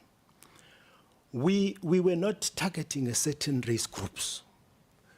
We were just targeting everybody. The gated communities, the hostels, everybody participated. We were persuasive to make sure that each and every household which had been targeted, we will go, introduce ourselves, and persuade them to participate in such a way that even we were able to get a participation of Orania in this study. I want to underline that. Then the findings, firstly, we have to look at the biographic information with regards to the education levels of the household. And we realized that the Gauteng province had the highest members of the head of the households that had a tertiary education. They were standing at 33.8%. KwaZulu-Natal recorded the highest members that has matric, standing at 38%. And the Northern Cape with the highest secondary education in the household standing at 46%. The other ones that fell in other provinces that fell in between. With regards to unemployment, again, another factor or indicator that we have to investigate and analyze. And again, members, allow me to share with you that in this survey, we formulated indicators that they were closer to 100. So what I'm sharing is just like the snapshots of those indicators, of which the unemployment was part of them. The unemployment trends, they followed the national trend. However, we recorded the highest unemployment levels in Limpopo, within the district of Waterberg, Capricorn, and within the Eastern Cape also, there were some pockets of high unemployment rates that were sitting at more than 77%. And then in other regions where you can see green and bluish, they were indicating the lower levels of unemployment, of which Western Cape recorded really the lowest one. You can see green down there. The household income, we also noted that or recorded that about 28% of the household were earning the income of less than 500 rand.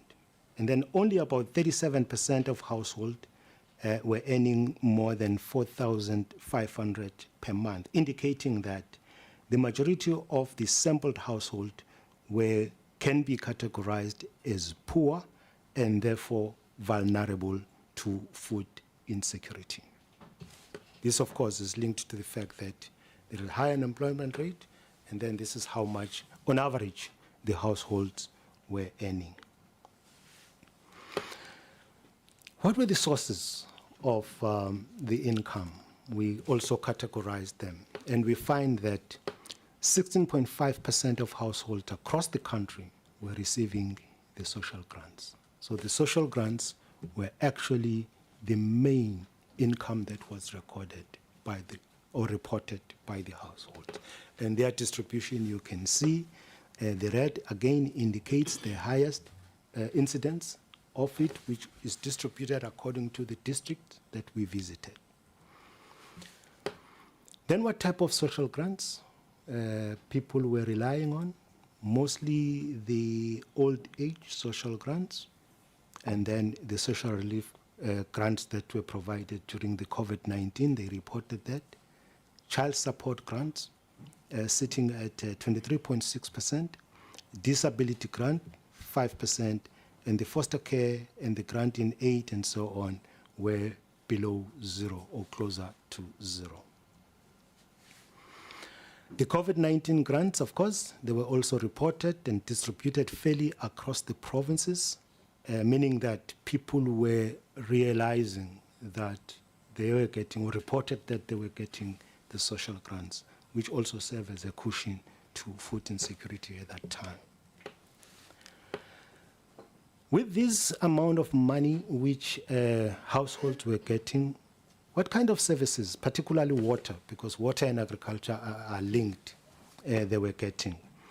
So about 44% of households were getting water from the pipe in their dwellings, and then 27.3% got water in the yard, meaning that there is a tap in the yard, and then the 9.4% were getting water through the public or communal tap, and then 3.4% were obtaining water from the borehole, as well as also 3.2% were getting water from the stream, river, and so on. So what I can say is that the majority of the household indicated that they were getting the piped water in the, within either the yard or in the house, with very much minimal or less household getting them from the streams, etc., etc. But this was distributed evenly across the provinces and within the districts. So, interesting component, access to land. What was the feeling of the household with regards to access to land? The Eastern Cape, the Free State, and the Northwest, they indicated the highest proportion of access to land. Now, this is interesting. The access to land was quite more prevalent in the rural provinces, meaning that although people said they have access to land, they mean the land that is within the traditional authorities, because in Western Cape, the access to land was very low, and much of the land is used for commercial purposes. That's what we have recorded. And interestingly, again, there was a difference, a clear difference between the access to land among the rural communities as well as the urban communities. Urban communities, where they said when they mean access to land, they mean that small land which they have.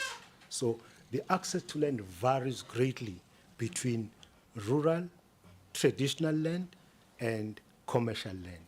That was well represented, with Western Cape clearly demonstrating less access to land, because most of the land fits within the commercial use. With the land they have, what do people use it for? We found that land used for agricultural production, the Limpopo recorded the highest proportion, followed by Mpumalanga and other provinces really making that, okay, fine, we are making use of land, but at a lower proportion. Most of the land in Limpopo, we recorded that it was used for livestock production, primarily cattle, goats, sheep, and maybe other stocks, small stocks. And then in Eastern Cape, the larger proportion of land being used for poultry production within the household. Additionally, we also recorded that in Limpopo, most of the land was being used for grain production like maize, wheat, sorghum, and millet. And also we noted that in Limpopo, there was a higher proportion of households that uses land for food production. We then also realized or noted that again in Limpopo, most of the land were used for pulses, which are the group of agricultural products like beans, groundnuts, and etc. And then also we saw that around Gauteng, most of the land in the household were used for vegetable production. So with this production, what was sustaining it? Then we asked the household whether they enjoy the services of extension officers. Do they come and help them as to how they can increase the value of their product and how best can they make use of land? We recorded a very, very low indication of household mentioning that the household, they were getting the extension services in such a way that in Western Cape, it was only a mere 15%. In Eastern Cape, 6%. Northern Cape, 13%. Free State, 4%. KwaZulu-Natal, 5%. So you can see that really the household were indicated that they were not receiving or getting support of the extension services or extension officers, which is concerning. With regard to the markets, again, we asked them whether once you produce something, what do you do with the surplus? Do you have any access to market?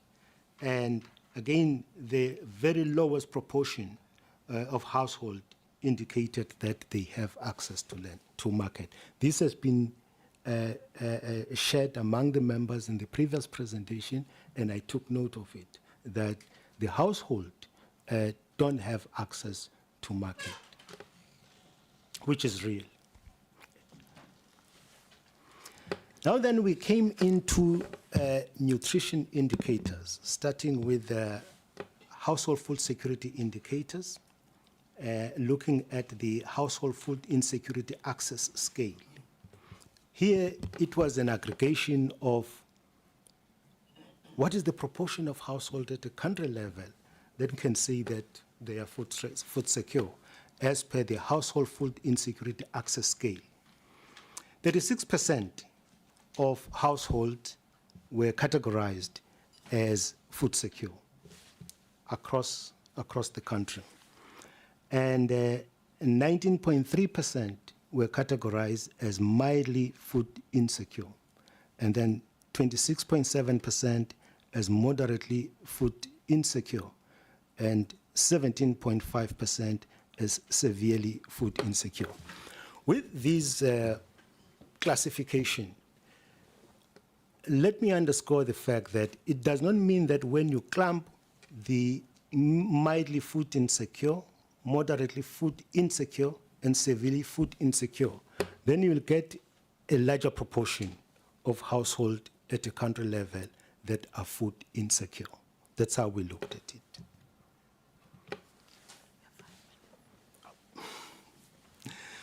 So again, we looked at the households that were food secure, and then we realized that in Western Cape, there was a higher proportion of households that were food secure, as well as in Limpopo, I've been told that I'm left with 5 minutes.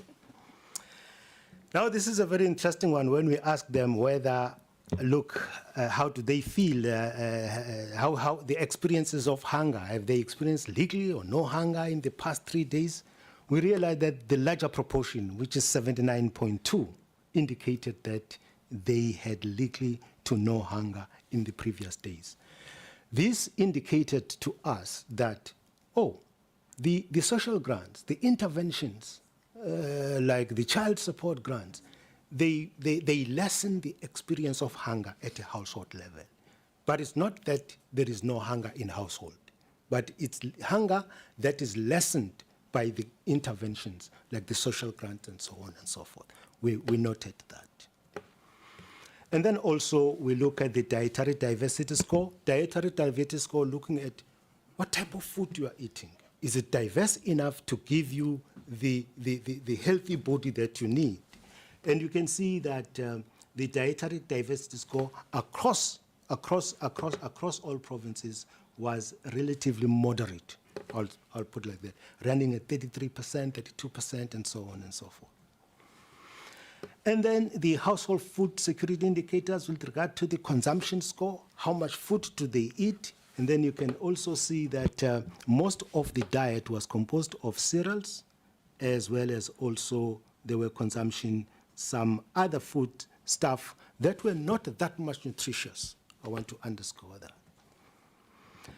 Then again, we look at the food consumption score, where people will say, oh, I'm consuming the poor diet, it's a borderline diet or a acceptable diet.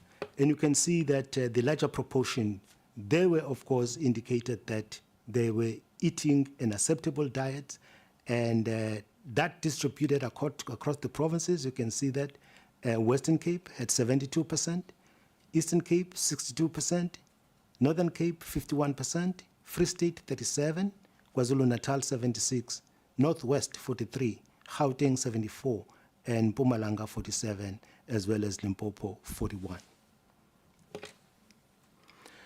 This is the most important one now, where we were measuring the nutrition part from the children. We asked them whether the infants had ever been breastfed prior to eating or migrating to the other food. You can see that in most provinces, or in all provinces, the provincial comparison has shown that the larger proportion of the infants were breastfed before. So the breastfeeding does take place, but it's not consistent because it has to be supplemented with other meals. Prevalence of stunting, based on the nutrition which the children eat, we noted that also it followed the trends. There is a higher incidences of stunting in Western Cape. You can see the red as compared to other provinces. The wasting, again, it follows the very same trend. Wasting, higher proportion of wasting in Northern Cape rather than the other areas. Here again, a comment was made that we need to be cautious and careful of the state of children as per the lifestyles of the parents. So this has been mirrored in this survey. Here, this is just now a combination of all indicators where we concluded that while severe food insecurity was more prevalent in Northwest, the HEFIAS score of 25% and the HS score of 10% in Northwest. So households from Northwest and Free State provinces had poor diet and the lowest dietary diversity of 9% in Free State. The chair has commented on the status of Free State, and this, of course, was confirmed. Then, with regard to the nutrition indicators, we find that the highest incidence of stunting were recorded in Western Cape, I've indicated that, and then wasting in Northern Cape, and then the highest incidences of underweight were again in the Northern Cape, with the highest incidence of obesity recorded in KwaZulu-Natal. Now, before we make recommendations, in the previous presentations, it's indicated that a systems approach has been adopted to understand the dynamics of all these indicators that we have shared. We are trying to capture that system. This is a food system for South Africa. It's not comprehensive. And over there, we are using the cause and effect kind of engagement analysis that if the policy promotes maybe the production of a particular food type, what implication will it have? So as those areas. However, we are simply saying that the food system exists to produce for consumption. So it's production and consumption. It's tried to maintain an equilibrium for that. So on the left-hand side or the right-hand side, we now know that the consumption comes primarily from the household, and the household is of a particular, in the household you'll find the household head, the caregiver, and the child. And the household head is of a particular education level. This study has projected that. And then the household head can be a male or a female. Either of the two can have employment or non-employed. And if it's unemployed, of course they depend grant.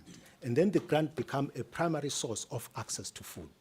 If it's employed, the household head is, some are earning between the region of 500 up to 4,500. That study have come up with that. And then in that instances, there is a higher reliance on social grants or social intervention, which we have closer to 120 programs of social intervention. So, but basically over there, we are outlining the system of South Africa as per the prevailed result. On the other side are the environmental factors like access to water and so on and so forth. So having said that, and then the issue is what recommendations have we made after we have understand all of this system of South Africa as per the result that we've come up with. Everybody recommend, or everybody is aware that the study serves as a foundational analysis that is aimed at systematically assessing the state of food and nutrition security in South Africa. And the results of the study highlight several recommendations that require governmental focus in the medium to long term.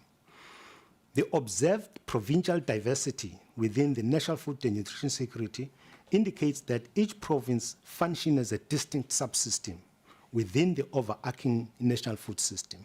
It is essential, therefore, for the Department of Agriculture to recognize this and to empower provinces to formulate and execute initiatives aimed at addressing the specific challenges prevalent in their respective areas of responsibility.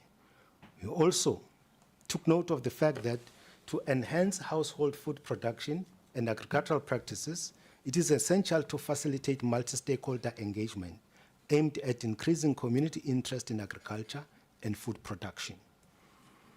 We also put forward that enhancing household nutrition, it necessitates the implementation of continuous intervention, which include the promotion of breastfeeding, regular growth monitoring to identify children requiring care, and timely referral management to acute malnutrition. We also put forward as a recommendation that the expansion of various micronutrient supplementation programs for pregnant women is also essential, particularly for those at risk of inadequate calcium intake who should receive calcium supplement. Additionally, efforts to promote a balanced material diet, the incorporation of iodized salt, and the provision of vitamin A and zinc supplements for young children should be significantly increased. An understanding of the importance of incorporating food rich in micro and macronutrients is also essential for the development of an effective food security program.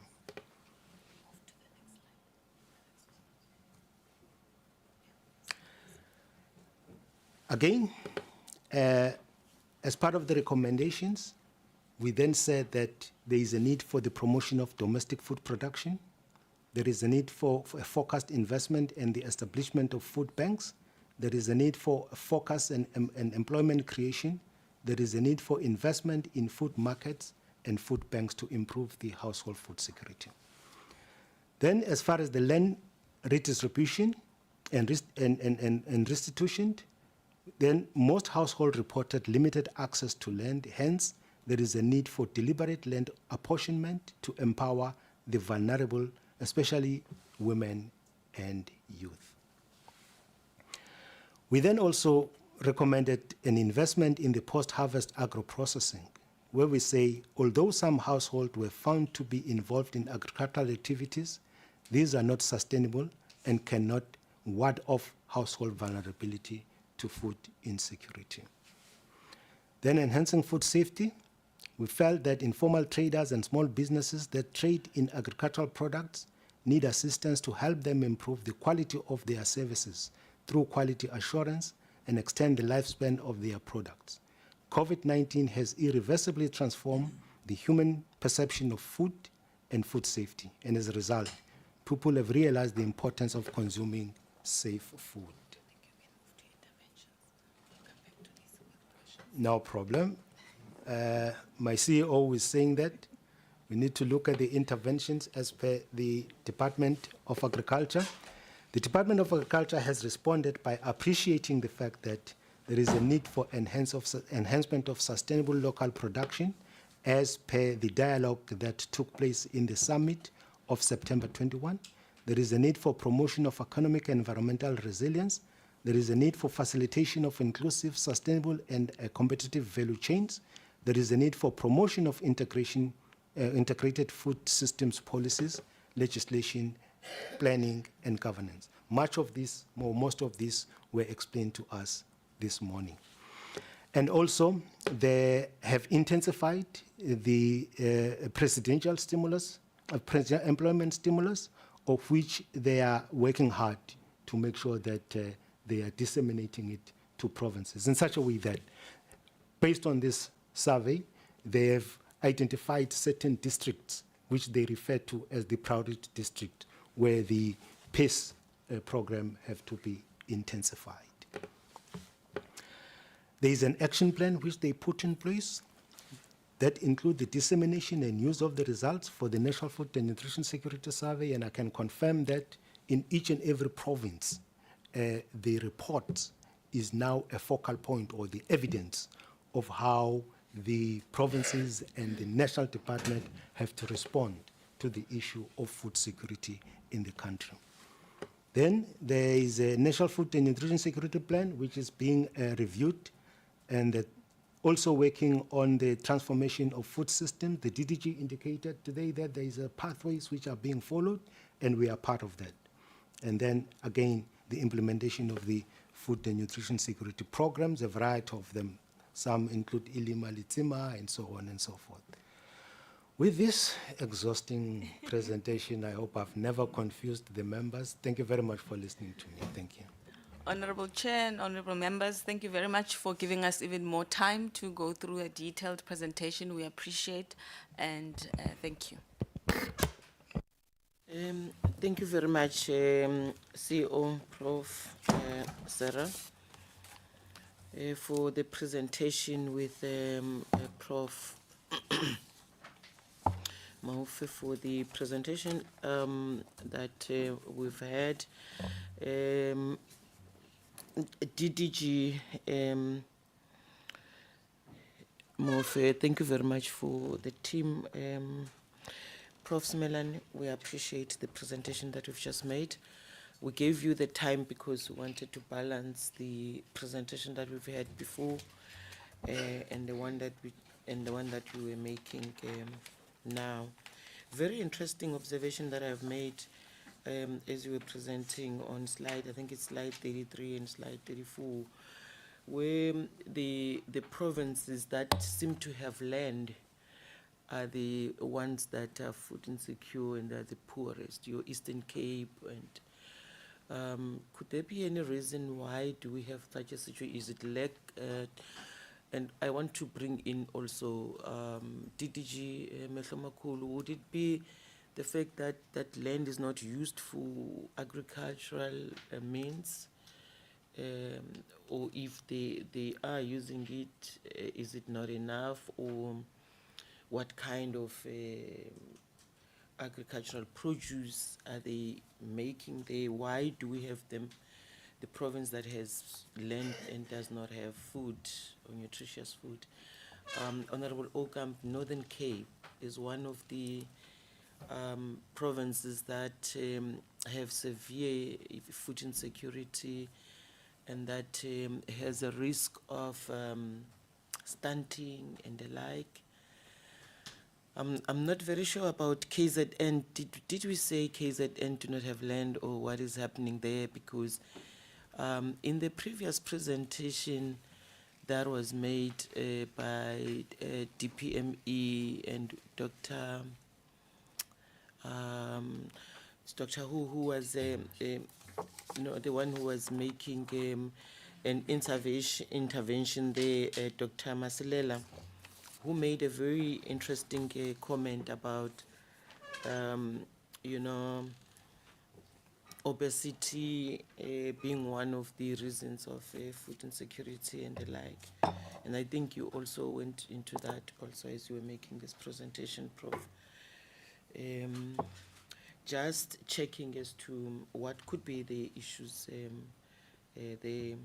And very scary that, you know, you have, I think it's the Western Cape that has food. I think that the prevalence of stunting is very scary in the Northern Cape. But also on slide number 32, Prof, where you're talking about prevalence of stunting, which includes the Western Cape, which I thought when you made a presentation earlier on, it showed that they had a better chance of food. They have you know, household food security indicators, the food consumption score at 72. Just to get to understand what are the issues somewhere there in between. But honorable members, this is your opportunity to to ask questions and comment. Honorable Ocamp. Thank you, Madam Chairperson. Yeah, Chairperson, the uncertainty that you had now with regard to the stunting in the Western Cape was one thing that I also picked up. You said that the Western Cape had the highest food security. And then to compare that with stunting, I'm an Afrikaans-speaking person. I do not really understand fully what stunting means, and I don't think that I'm alone. You don't grow up. But I could not really get around that. Chairperson, it is very worrying if we look at that household food security index, the graph that they had up there, 19.3%, 26.7%, and 17.5% respectively are in the spectrum of people that are not having enough food. And if you add that up, it is a large, large number. And again, I'm coming back to what I said during the previous presentation. We must do everything in this country in our power to make sure that we protect our food security and do absolutely nothing that will jeopardize that. What I also picked up, and I know I went out for a while, sorry for that, but I listened on the YouTube channel, is the number of commercial farmers compared to subsistence farmers and smaller farmers. In the Western Cape, there are more commercial farmers than in percentage-wise than in other provinces. But still, in the Western Cape, the number of food insecure people are the lowest. Is there a correlation between commercial farming and the fact that a lot of people are in jobs, and that also provides food security, compared to subsistence farmers and small-scale farmers, and not a lot of people being able to do that successfully? And I think that is a very important thing to look at, the jobs that are created in the commercial farming sector, and that obviously if somebody has a job, he's got money, he can buy food. So yeah, from my side, thank you, Madam Chairperson. I appreciate it. Thank you, Honorable Ocamp. So stunting means, and Prof will go to it, a child who is too short for their age, and wasting is a child who is too thin for their height, because that shows the lack of food,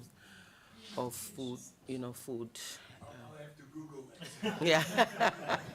So it means we are going to have very short people in the Northern Cape and the Western Cape if we don't deal with that situation. Honorable Trollip. Thanks, Chair, and I'm going to be very rude. I'm expecting a call to come through now, so Oh, no I'll have to problem. take it. But I just wanted to, I looked at those figures around people receiving grants, and it's 16.5% on average. But then when I looked at the figures between 19 and 20% and 42 and 50.9% across the country, I don't know how we get an average that's so low on grant recipients. And then around the Western Cape, I was confused because it said land use in the Western Cape is at the lowest, but it's primarily commercial farmers. So are the commercial farmers not using the land in the Western Cape? What's the story there?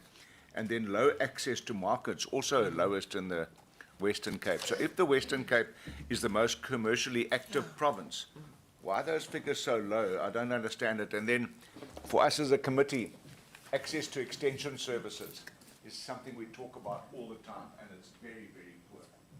Okay. Thank you. I'll be back to No, it's okay. Thanks. Honorable David, or did you raise your hand, Honorable Twedi? Okay. Honorable David.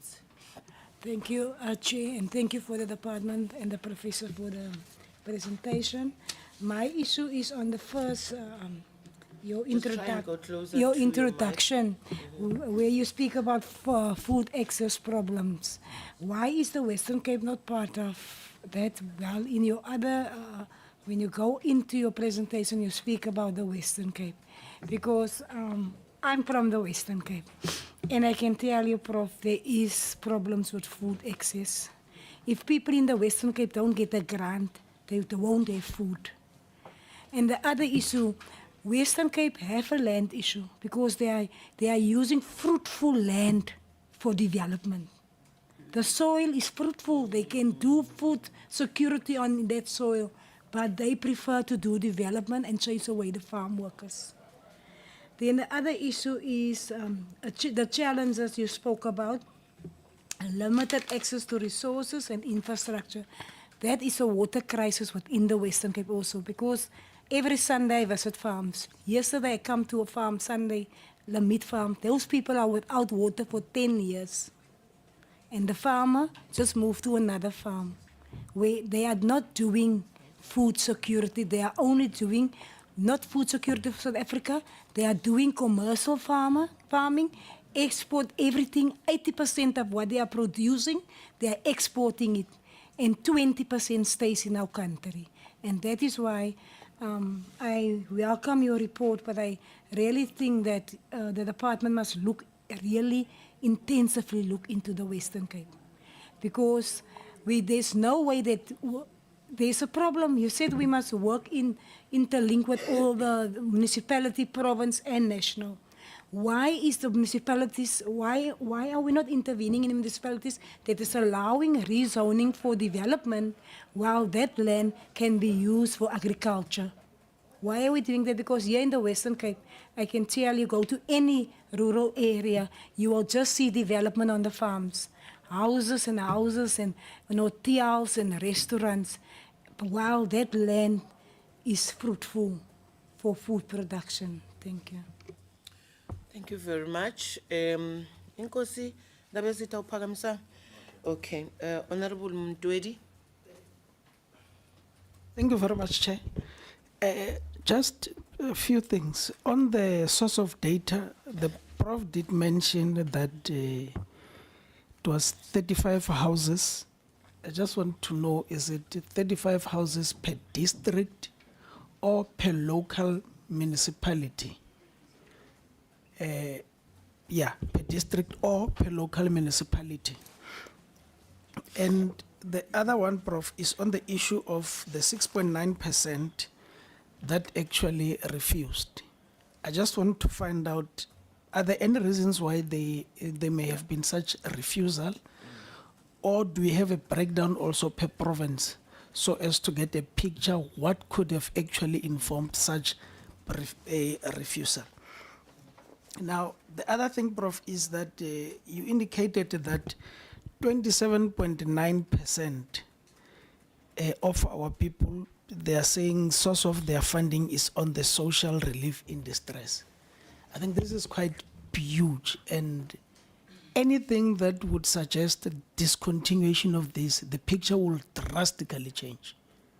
So I think it's a very good thing that for us to know, so that we know that these interventions, whether we like it or not, they have to continue, because without these interventions, the picture is going to drastically change in terms of your food security indicators. It will drastically change, but I really do appreciate that information, because it ought to inform planning at the side of government.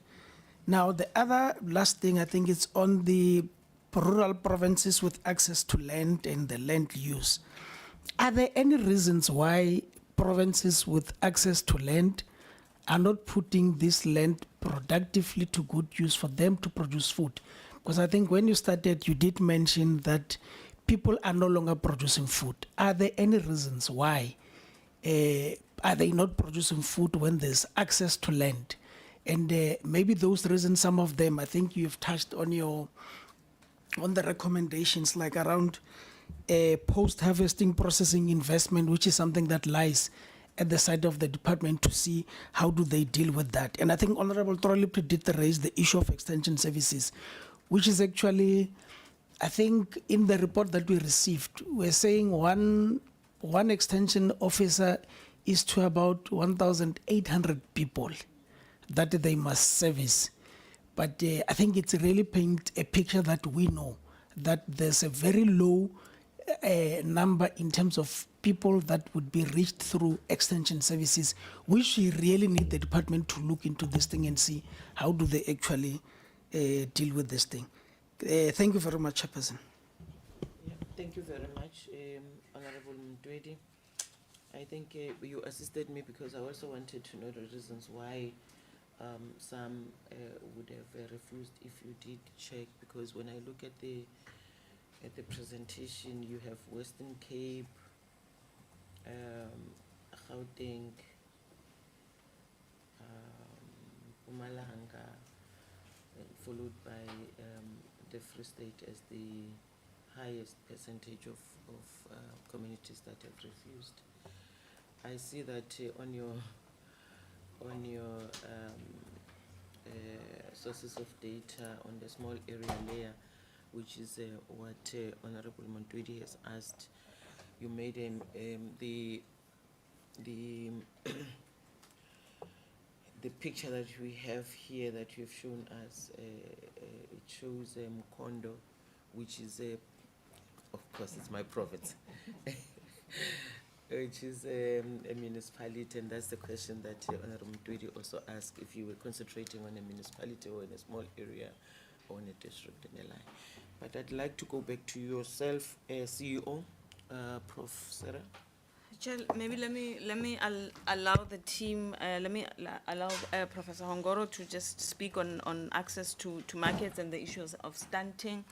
And I want to just comment on access to land in the rural areas and explain some of the factors that I think could be contributing to matters there, and then allow Professor Simelane to then start with the issue around methodology, refusal, sample size, and maybe come back to the issue around Western Cape, Professor Simelane.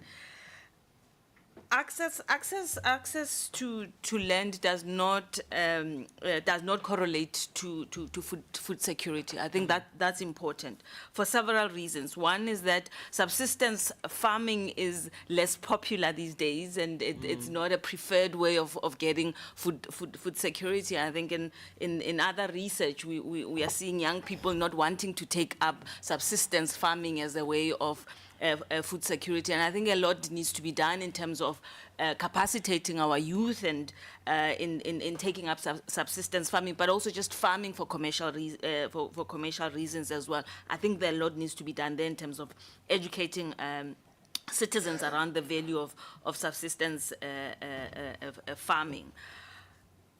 In actual fact, I think historically we've always, in different spaces, in rural areas, we've always assigned the role of subsistence farming to women and older women, and not younger women as well. And I think again the role of education plays a part there.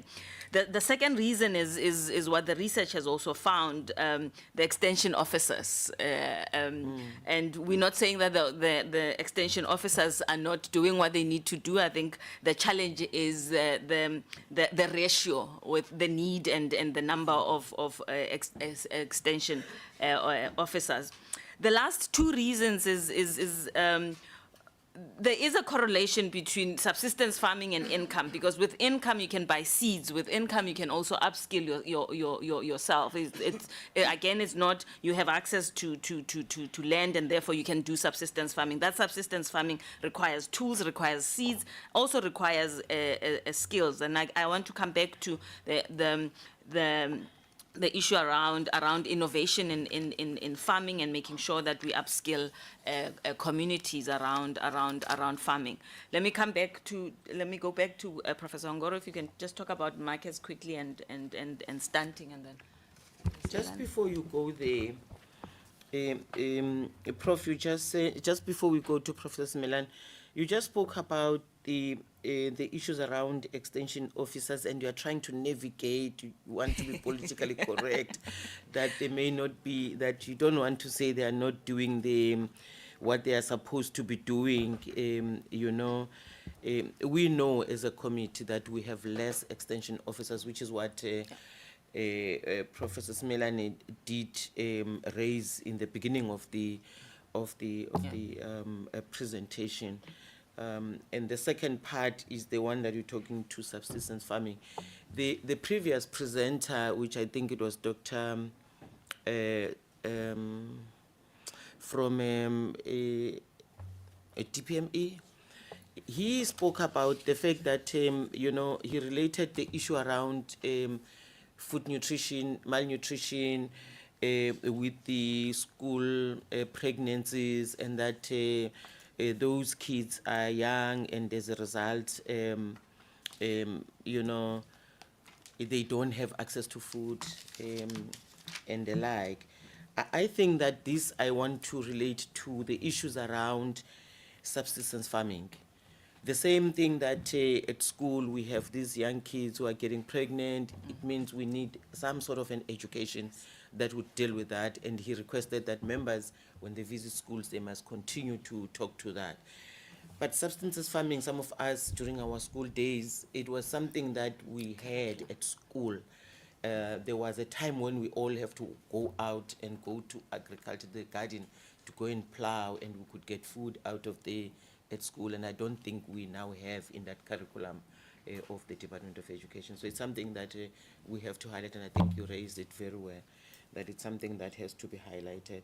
But DDG Mehlomakulu knows the issues that we have as members here around the extension officers. Yeah. Chair, I want to agree with you. I think it's also important, I think, from HSRC side, to spend some time with extension officers and get their own experiences on working in the communities. I think I was not trying to be politically correct. I was trying to at least talk to what the data is saying, and extension officers will not be happy with us talking about them yet. We have not done research on them, and a point well taken, Chair. Thanks. Okay, so thank you very much, Prof. Thank you very much for the opportunity. I'll just try and make a couple of points on the issue of stunting. I think in the previous discussion you had, Chair, Dr. Masilela, I think started to explain the complexity of the phenomenon of stunting. That for us, sometimes it's not surprising that you would say people have a lot of access to food, but it is the behavior of how, because food security is not just about production access, it's about utilization now. It's about how does the mother, look after the child, and what kind of food do they give to the mother? Because if the mother is going to be just giving pub, I mean, it will not be surprising, for instance, that you will have stunting. Maybe on the second point of low access to markets, clearly, yes, I think Honorable Rolo was saying that commercial farmers do have access to markets, but I think smallholder farmers do not. One of the things that we were able to find out in the study, as you could see, Prof. Simelane mentioned the household economy study. That's the qualitative study where we're saying, let's ask them what are the underlying factors of why you are saying you don't have access to markets. They say they are not part of the supply chain. They would produce a couple of boxes of tomatoes and so on, and the tomatoes will spoil simply because they cannot enter the supply chain of supplying checkers, for example. So this is where the issue is coming from. And we're also looking at, we're talking households here, because remember we're asking households that for the land that you have, for the little that you produce, do you have markets? They can see the markets, but they cannot access those markets. Thanks, Chair. Okay, thank you very much, CEO. Oh, we're going back to you, Prof. Thank you, Chair, for your observation with regards to the use of land versus the food security. I'm gonna tap into what most of us might agree on. Let's take KwaMhlanga in the Mpumalanga province. KwaMhlanga was falling in Kangwan, as well as all KwaNdebele thing, all the way down, and then the one all the way down Bushbuck Ridge, and then you come down the one that was also falling in the hands of the self-governing Kangwan. The agricultural activities dropped drastically in those. So such pattern is the same. You go to Northwest, Bophuthatswana, zero. KZ KwaZulu-Natal, the one that was falling in KwaZulu, is a bare land. And then just as now you observe in the entire Transkei-Siska pattern. I think is an inherent problem that came over with the switching to democracy. But there is a very interesting pattern, Chair. Some of the land is used to build big houses. Then that leaves us with question, in these big houses, what are people eating if they're not producing food? So that increases the severity of food insecurity because people are having these big houses and also access to land, but they are neglecting land, not using it for agriculture, of which again, this pattern of development, rural development, is threatening food security on a long term in the sense that if zoning, a policy on zoning in rural areas or tribal land is not being formulated and implemented, we're going to have the big houses with poor people. So I hope that drawing that analogy answers your observation. Yeah, it's across does. all 9 provinces, with the exception of Yes. Western Cape, because Western Cape was not in that category. So in Western Cape, that's why access to land is problematic. It's access, because the larger portion of land is used for commercial purposes, and that is true. As a result, the vulnerability of food insecurity is high because people don't have a choice. There are no rural, large portion of rural areas, so people have to depend on what they have. And then I'm going to come to a correlation, as per the member observed, that, here in Western Cape, land is used for commercial, and then people are earning income. Is there any correlation? Of course, at this point, there is a correlation because for people to access food, they must have income. So the commercial farms provide that income, but it's not enough. And that exposes the household to food insecurity, Chair, if I can. I'm not sure if I will allow the member to, before I can allow them to go to methodology. I will pause there. Honorable Trolip, did you want to come in before we allow the others? You wanted to follow up on something? I just want to raise something about zoning and what the professor was talking about. You know, it seems amazing, but I was in Parliament when the Spatial Land Use Planning Act, Spatial Planning Yes, Land Spatial Use Planning Management Act Yes. was passed. That's more than 10 years ago. And we're still talking about the problem of urban development, of housing being built everywhere in potentially food-producing areas, as if Spluma doesn't exist. Why do we need zoning? We've got Spluma, but it's not applied. If you live in a city and you want to put a carport up, and you go ahead one weekend and you put up some poles, and Monday morning there will be an official knocking at your gate and saying, do you have a plan? Where's your neighbor's consent? No, you haven't got any of those, break it down. Yet we see buildings going up in the Eastern Cape. I see it along national roads, highways, urban development, multi-million rand houses going up in rural areas. Why is this being allowed?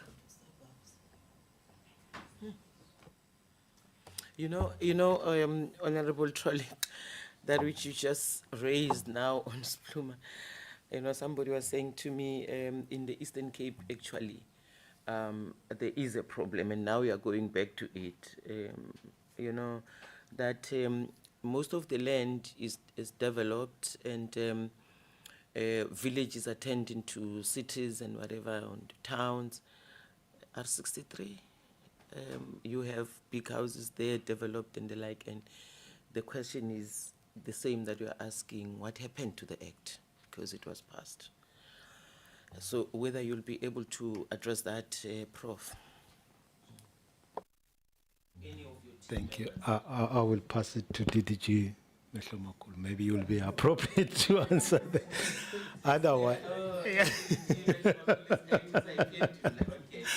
Otherwise, I will then wrap up by sharing how we reach on those 35 households. 35 households not necessarily mean that maybe, for instance, when we go to Mkondo, and then we will just have that point. No, there are a number of those points.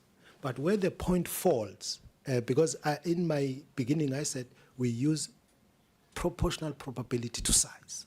So we will look at the entire province with the number of the districts it have, and make sure that when we select our points, which we're going to refer to as the small area layers, they match what is expected to be the household that are expected to be involved in that province.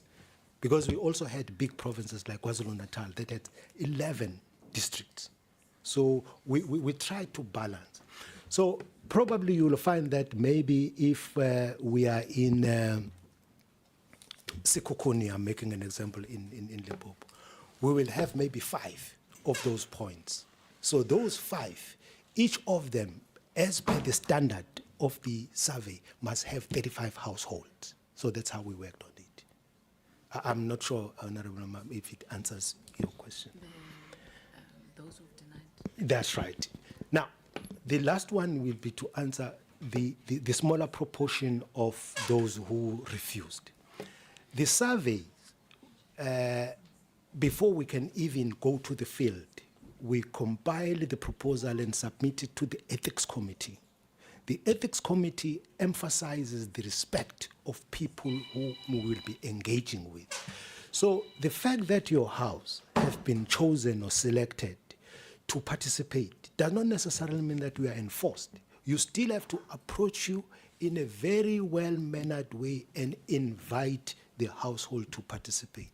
If they said, no, we don't want to, that is a rejection, which we will also have to record for the purpose of comparison and reporting. So once we record it, and then we must generate a new map, because in that area we have experienced, in that small area layer we have experienced rejection. And to make sure that we succeed, we set a threshold. And for this survey, the threshold was at 65% realization or acceptance. So if you look at what I've presented, all of them are above that threshold. So as we say that this survey was a success. There is a low rejection rate, which is mere 6-point-something%, but the majority, they participated. So as we can come here with confidence that we conducted the survey and everybody participated. It's just to bring us to that kind of confidence that the study was a success. Because if somebody can come and say the realization rate was 35%, you will say, does this really represent everybody? But ours, 65% and above, with a mere 6.9% rejection rates. Thank you. Thank you very much, Prof. Do you want to come back, CEO? I think no, Honourable Chair, I think we've covered all questions. Maybe let me hand over to our DDG if we've missed anything for us to respond to. Yeah, thanks very much for the presentation, and I think the very relevant questions that the honourable members have raised. I think what the overall thing is that this is quite an area that has got an impact government-wise globally. And as a result, how we actually formulate some of the responses will obviously require a coordinated approach. As we can see, the role of COCTA, the role of ourselves as the Department of Science, Technology, Innovation, Agriculture, Land Reform, and then when we talk about some of the things that need to be done, especially to empower the smallholder farmers, and I want to borrow some of the experiences that I had some 2 months ago when I was invited in China, where when they look at the smallholder farmers, because of the challenges that they have of access to infrastructure and so forth, they actually then provide what we call shared infrastructure for communities, where if you are in a particular area, then you've got access to communal tractors, silos and so forth, so that you don't have things that are probably in terms of even post-harvest handling, that you harvest today and tomorrow you have lost everything. So I do think that that way we probably could really have a little bit of an impact, because the issue is their approach. When you deal with food security, you start to then build out of that into economic growth and prosperity, because there's no economic success on an empty stomach. So I think that's where really to build it.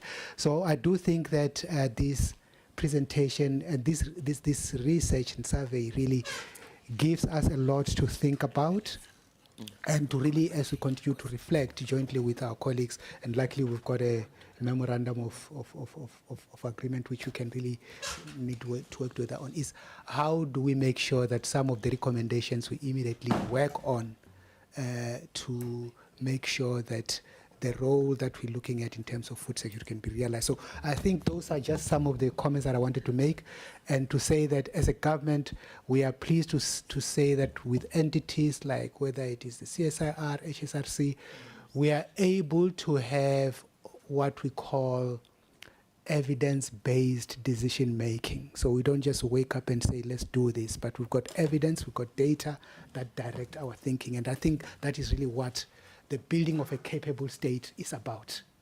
Thank you very much, Chairperson. Oh, thank you very much, DDG. Just to thank you and your team,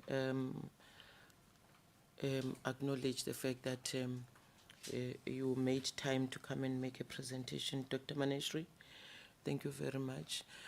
Dr. Sabelo, kumetsa ukuphi? Ukhona kumetsa. Isibingelele nje baba.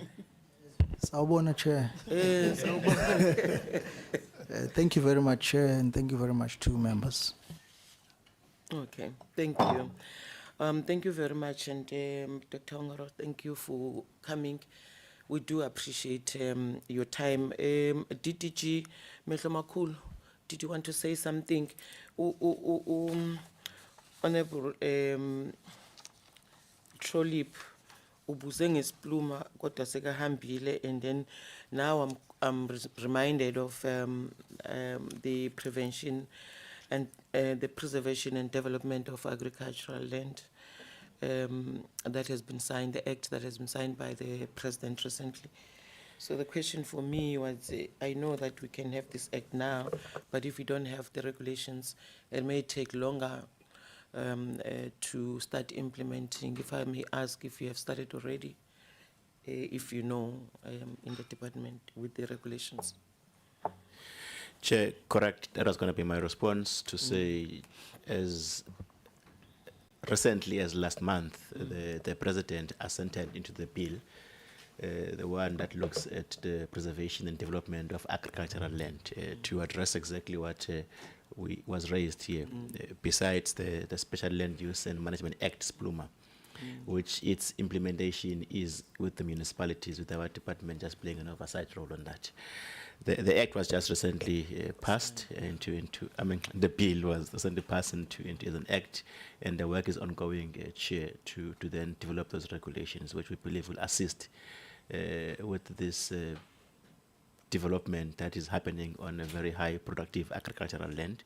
We have to balance as much as we're saying development is required, but we have to be jealous of the land that we have to feed the nation. And that act was designed to do that. As when ready, we can come back and present those regulations, Chair, when they're ready. Thanks. Okay. Thank you very much. DTG Mehlamakhulu. Let me once more thank you, DTG, for bringing your team, the CEO. Thank you very much, and the doctors who made the presentation. We do really appreciate it. We hope that we'll see you next time.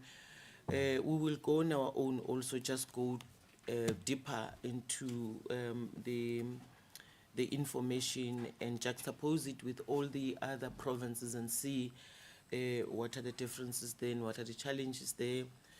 So if you get a request at some point that you will have to come back and meet with us, it would be on the basis that we would have looked at all the information that you have offered us, and if we need more information, indeed, please avail yourself when we request you to come back. But for now, thank you very much for your time. Have a lovely afternoon. We'll see you next time. Honorable members, we have to, in the next item on our agenda, Ntate Motswedi, it was the consideration of our program. CEO and Dogotela, our meeting is still going on. So we are supposed to be looking at the, and Honorable Motswedi, may I request that Ulande Utleli Okam Utlebatong, Little Honofeleta Msebet, because I recently quorum, and we have to leave.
go live then.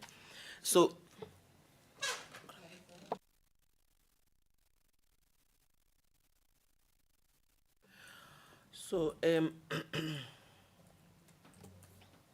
I think we may want to go back and look at the program, but may I then start by saying that we were supposed to be meeting next week on the 18th. I'm sorry. We were supposed to be meeting next week on the 18th. I can't remember very well the items there that we're supposed to look at, but including that, we had included a Commission on Gender Equality, because they have written a letter to me, and I raised it last week, that they requested to come and make a presentation. So, and we agreed last week that we were going to allow them. So what we did, we then had to include them to the meeting of the 18th. However, I wanted to request that we postpone that meeting of the 18th next week, and try and look for another date that we can take the issues that we were supposed to take, because we were looking at the response by the Department of Agriculture, Land Reform and Rural Development on agricultural matters that have been pronounced by the President in the SONA, and then the presentation of CGE. So those were the two issues that we're going to look at. Now, I wanted to request that we postpone that meeting of the 18th due to the fact that we have, I don't know what you call it, we have a meeting with the, come again? Yeah, yes, I wanted to say that it's a meeting between the European Union and South Africa parliamentarians for 2 days next week, on Tuesday, which is the 18th and the 19th. And I am part of that interaction and that parliamentarian meeting. And that yesterday we went to the briefing of that session by the presiding officers. The speaker briefed us, and the Secretary of Parliament, and the technical team there. Now, it's very clear out of the presentation there that it's more about us in agriculture than any other portfolio committees or other sectors, because it looks mostly on the issue that was very heated this morning on the what do you call it,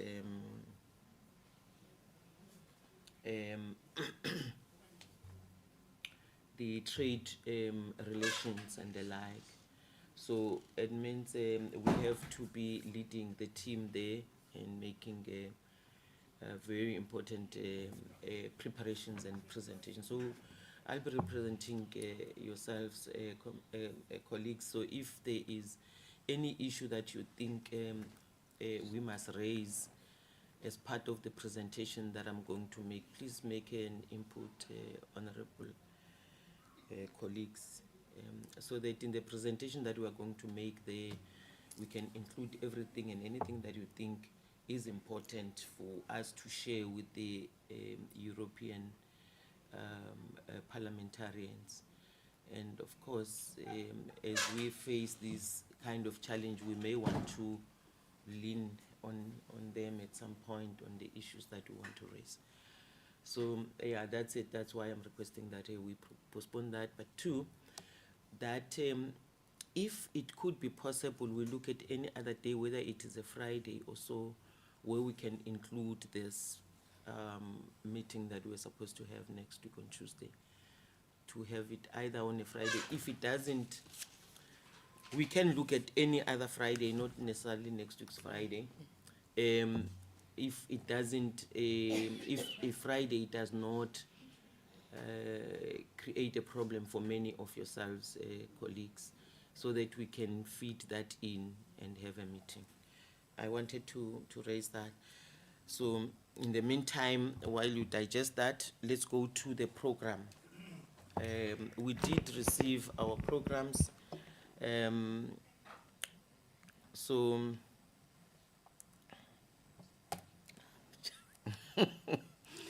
I'm sorry. Okay, so we are on the 11th, comrades, colleagues. On the 11th is what we just had today. And then next week is the one that I just requested that we postpone, which is the 18th. And then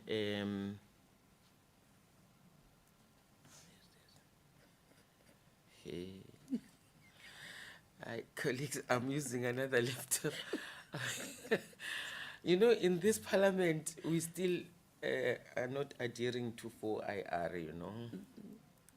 Fourth Industrial Revolution is very far from us.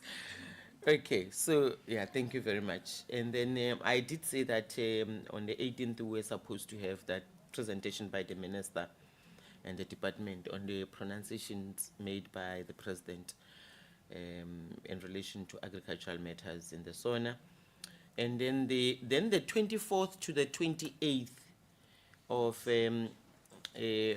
February, it's the oversight visit to the Northwest. And then the 4th of March is a progress on the implementation of the Africa Continental Free Trade Area Agreement and the Agriculture and Agri-Processing Master Plan by the Department of Agriculture, Land Reform and Rural Development and the National Agricultural Marketing Council. So we're going to have those. On the 11th of March, it's going to be the briefing on the 2024-25 Quarter 3 Performance and Expenditure Reports and progress on implementation of audit improvement plans by the Department, Agricultural Research Council, OPP, NAMC, and the Perishable Products Export Control Board, the PPCB. And I want to believe that the office has included the updated program of Parliament that includes issues around your mini plenaries and the like. I don't know whether you saw the newest program of Parliament. There's a change. There is a change. Members, did you see that? I just don't know the dates, but there is an updated program. I am just worried as I'm looking at March and I see that we don't have that which has been updated. There is an update on. Have you seen the update? No, not yet. Oh, usually I usually forward it to you. I didn't. I realized that we may not necessarily be able to approve the program because the program of Parliament has changed a bit. Yeah. So let me apologize, members. Let's just take minutes. I am going to send you the updated program of Parliament so that you can, because I see that I saw in the program of Parliament that there are mini plenaries somewhere in March, and I don't see them here. So yeah. Let's just, we may want, can I then request members that maybe we have a virtual meeting once they have updated so that we can then approve the program. Is that fine? Thank you very much. We'll look at the time. It won't take long. 30 minutes would be enough. We just look at it and approve. I realize that I did not forward them the update. Now that I'm reading, I see that there are issues that are left out. I'm going to forward it to you so that you can update it. Let's just go to the minutes. We have 2 sets of minutes, am I right? 3. Colleagues, you distracting me. Are you talking to us or are you talking to the two of you? Yeah, no, there's an update. I know. I'll send them so they'll update it. If you can go to the minutes. We have 2 sets of minutes. 3. It's 3 December, 5 December. Oh, we have the 3 December and 5 December. And 28. And then 28 January. Okay. So the first set of minutes is the 3rd of December. The one that was a briefing by the Honours Board by OBP. I want to believe that you have looked at it, colleagues, which included the brief on PESI. Can I hear you? I know that you have gone through them. Can I hear your take, colleagues? It's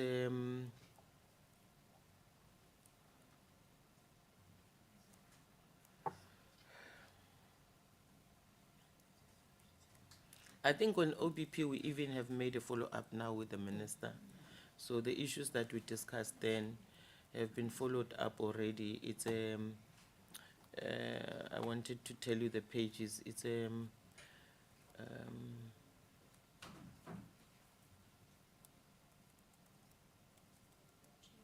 yes.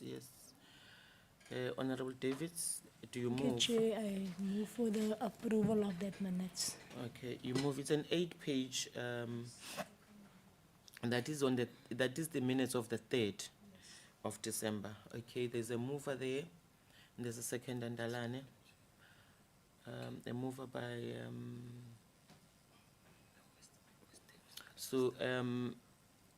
Honorable Davids was not there, so you had apologized on that day. So you will not be the one to move. So Honorable Ndalane, you move. The seconder. Okay. Madam Chairperson, sorry, I'm just going through my computer. Just go to those minutes again because it's such a long time ago. Is there a possibility that we can maybe put it on the screen? Yeah. Just put it on the screen if you can. Who can help us to put it on the screen? No, don't worry. We'll put it on the screen. Yeah, because I also was looking at them here on my laptop. I couldn't. Is there someone who can help us to put it on the screen? Can you do it? Ask somebody outside. Just ask Dompi.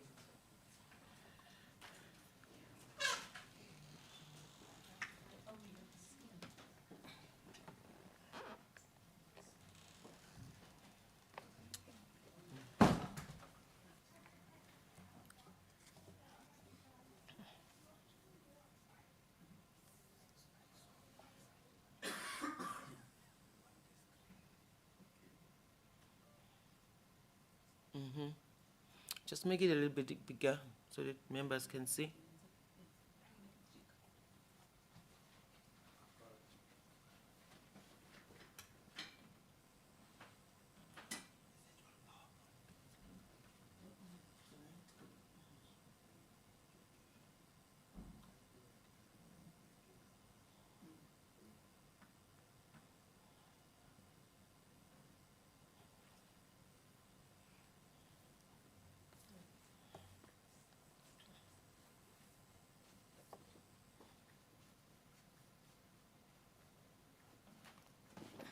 Shift it back.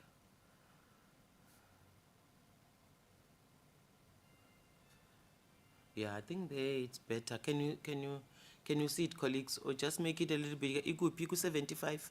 Where is it? Just take it a little bit up. Yeah. Lala uyenze, please. Just shift it so that we can see. You have to sit down now, because you're not gonna be able to go out. Because it looks like Albertina is frustrated about it. Yeah, so let's go down. Just scroll down. Make it a little bit bigger again and then scroll down.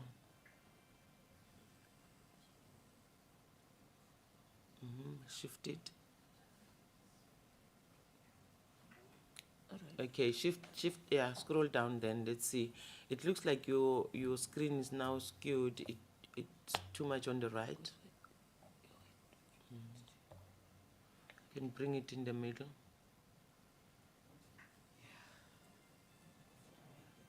Just make it a little bit smaller than that. Make it a little bit smaller so that it can go back. Yeah. Yeah, there. Just scroll down. If we can scroll down and go to the last page, because that's where Honorable Ocamp we have decisions there.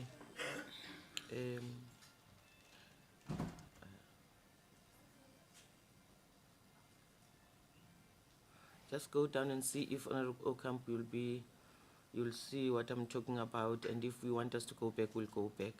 Yeah, just go up a bit.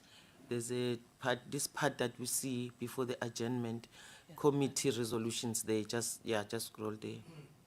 Would you like to see? No, go back. Go back down.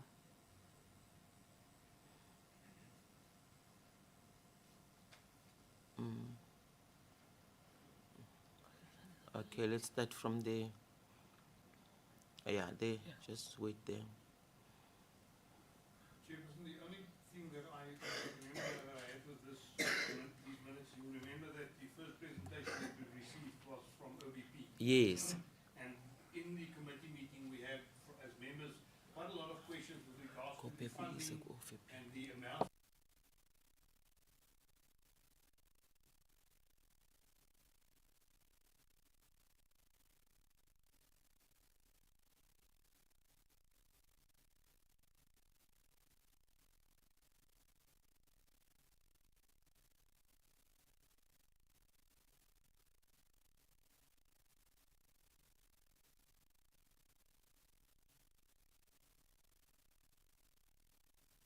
Discrepancy with regards to the amounts, and we as members had a lot of questions to them regarding that, and we said that we want that to be reflected in the minutes, that we are not satisfied with the different versions of amounts that's required to complete the good manufacturing process plant, and that we would like them to come back to us with a proper suggestion. I know that they came back and said that they can't do that at this stage, but that was at the later meeting. I just think that this meeting should reflect the true version of what happened there. Thanks, Chair.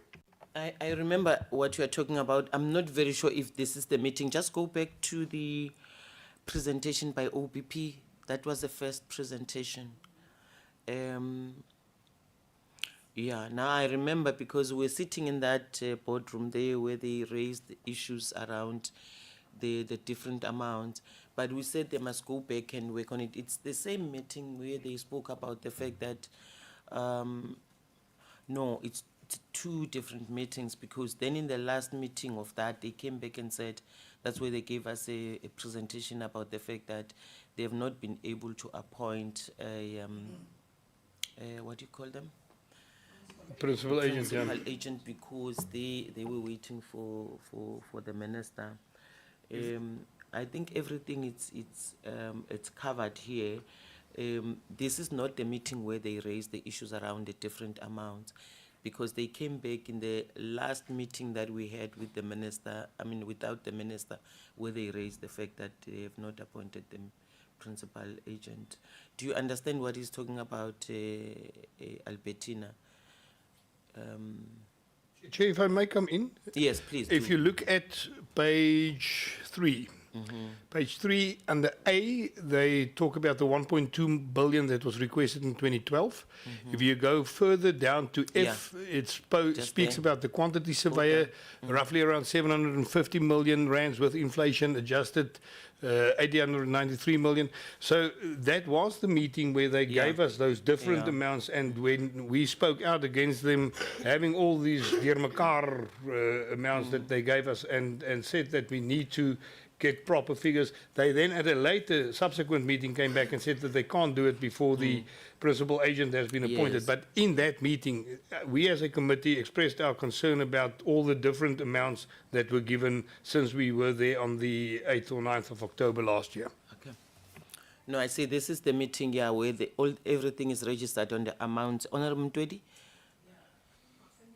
Thank you, Chair. No, I wanted to say what Honorable Ocamp is raising is under 3.11. 3.11, just go down. Yeah, where the committee raised serious concern and confusion regarding the different funding amount. It's registered. I'm fully in agreement with him, but it is not in the recommendations right at the end. The So summary you of want us to recommendations. also bring I it want in the that just to be recommendations, included there. okay. Thank you. Thank you. All right. No, thank you very much. It will be then effected. Then I move. Okay, you are seconding. I'll with- second, thank you. With the amendments. Thank you very much. Can we then go to the next minutes of the, is it the 5th of December, am I right? Yes.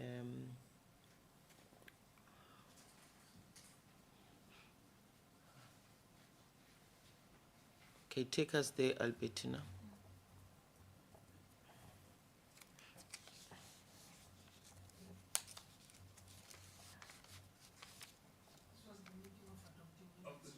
Oh, it was a meeting of adopting minutes. So can we have a mover and I'll move, Chairperson. okay, Honorable Okamp moves, Dalane seconds. Okay, then we're fine. Let's go to the third last minutes of the 20. Is it the 28th of Jan?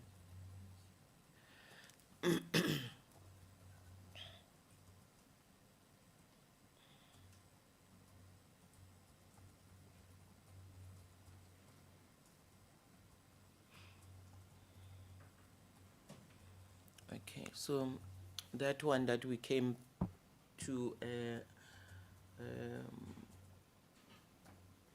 albeit Honorable Okampo moved and Ndalane seconded, the ones that we came from, so that you have your records correct.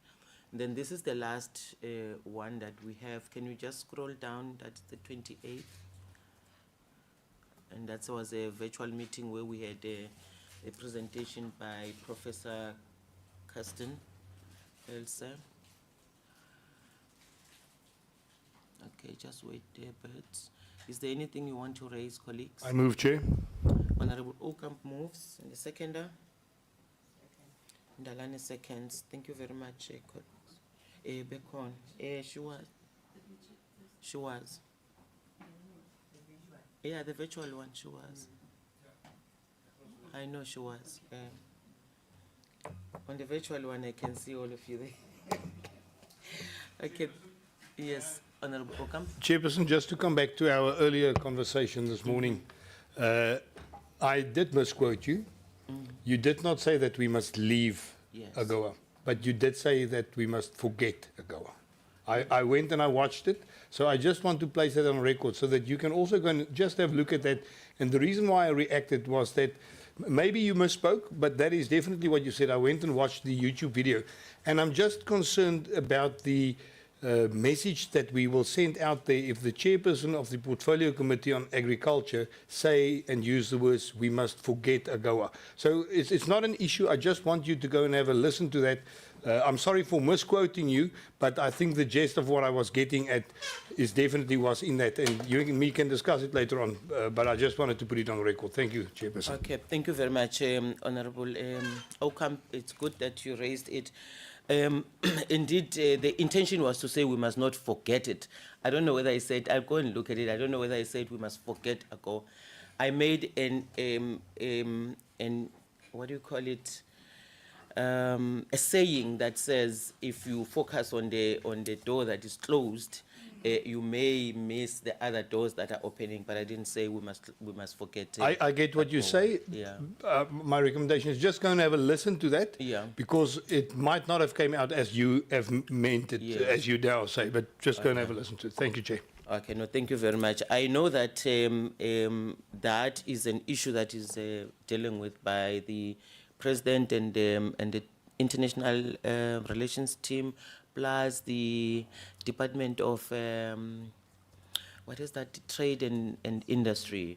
So yeah, if that's how it came up to be meaning, no, it was not meant to say that, but it was saying that what I meant is that we must also look at other trade relations that we may build outside that part, because there are these other areas with China and the like that we can go to, even go into Africa.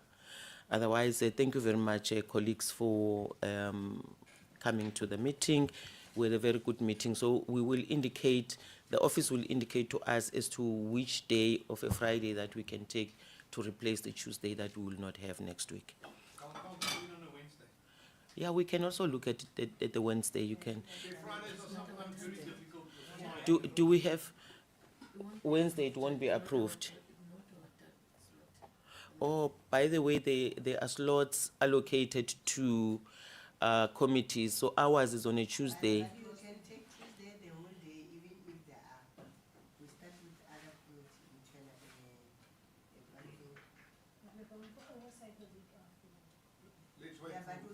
No, the admin will look at it and then they will inform us. Otherwise, the meeting is officially adjourned. Thank you very much.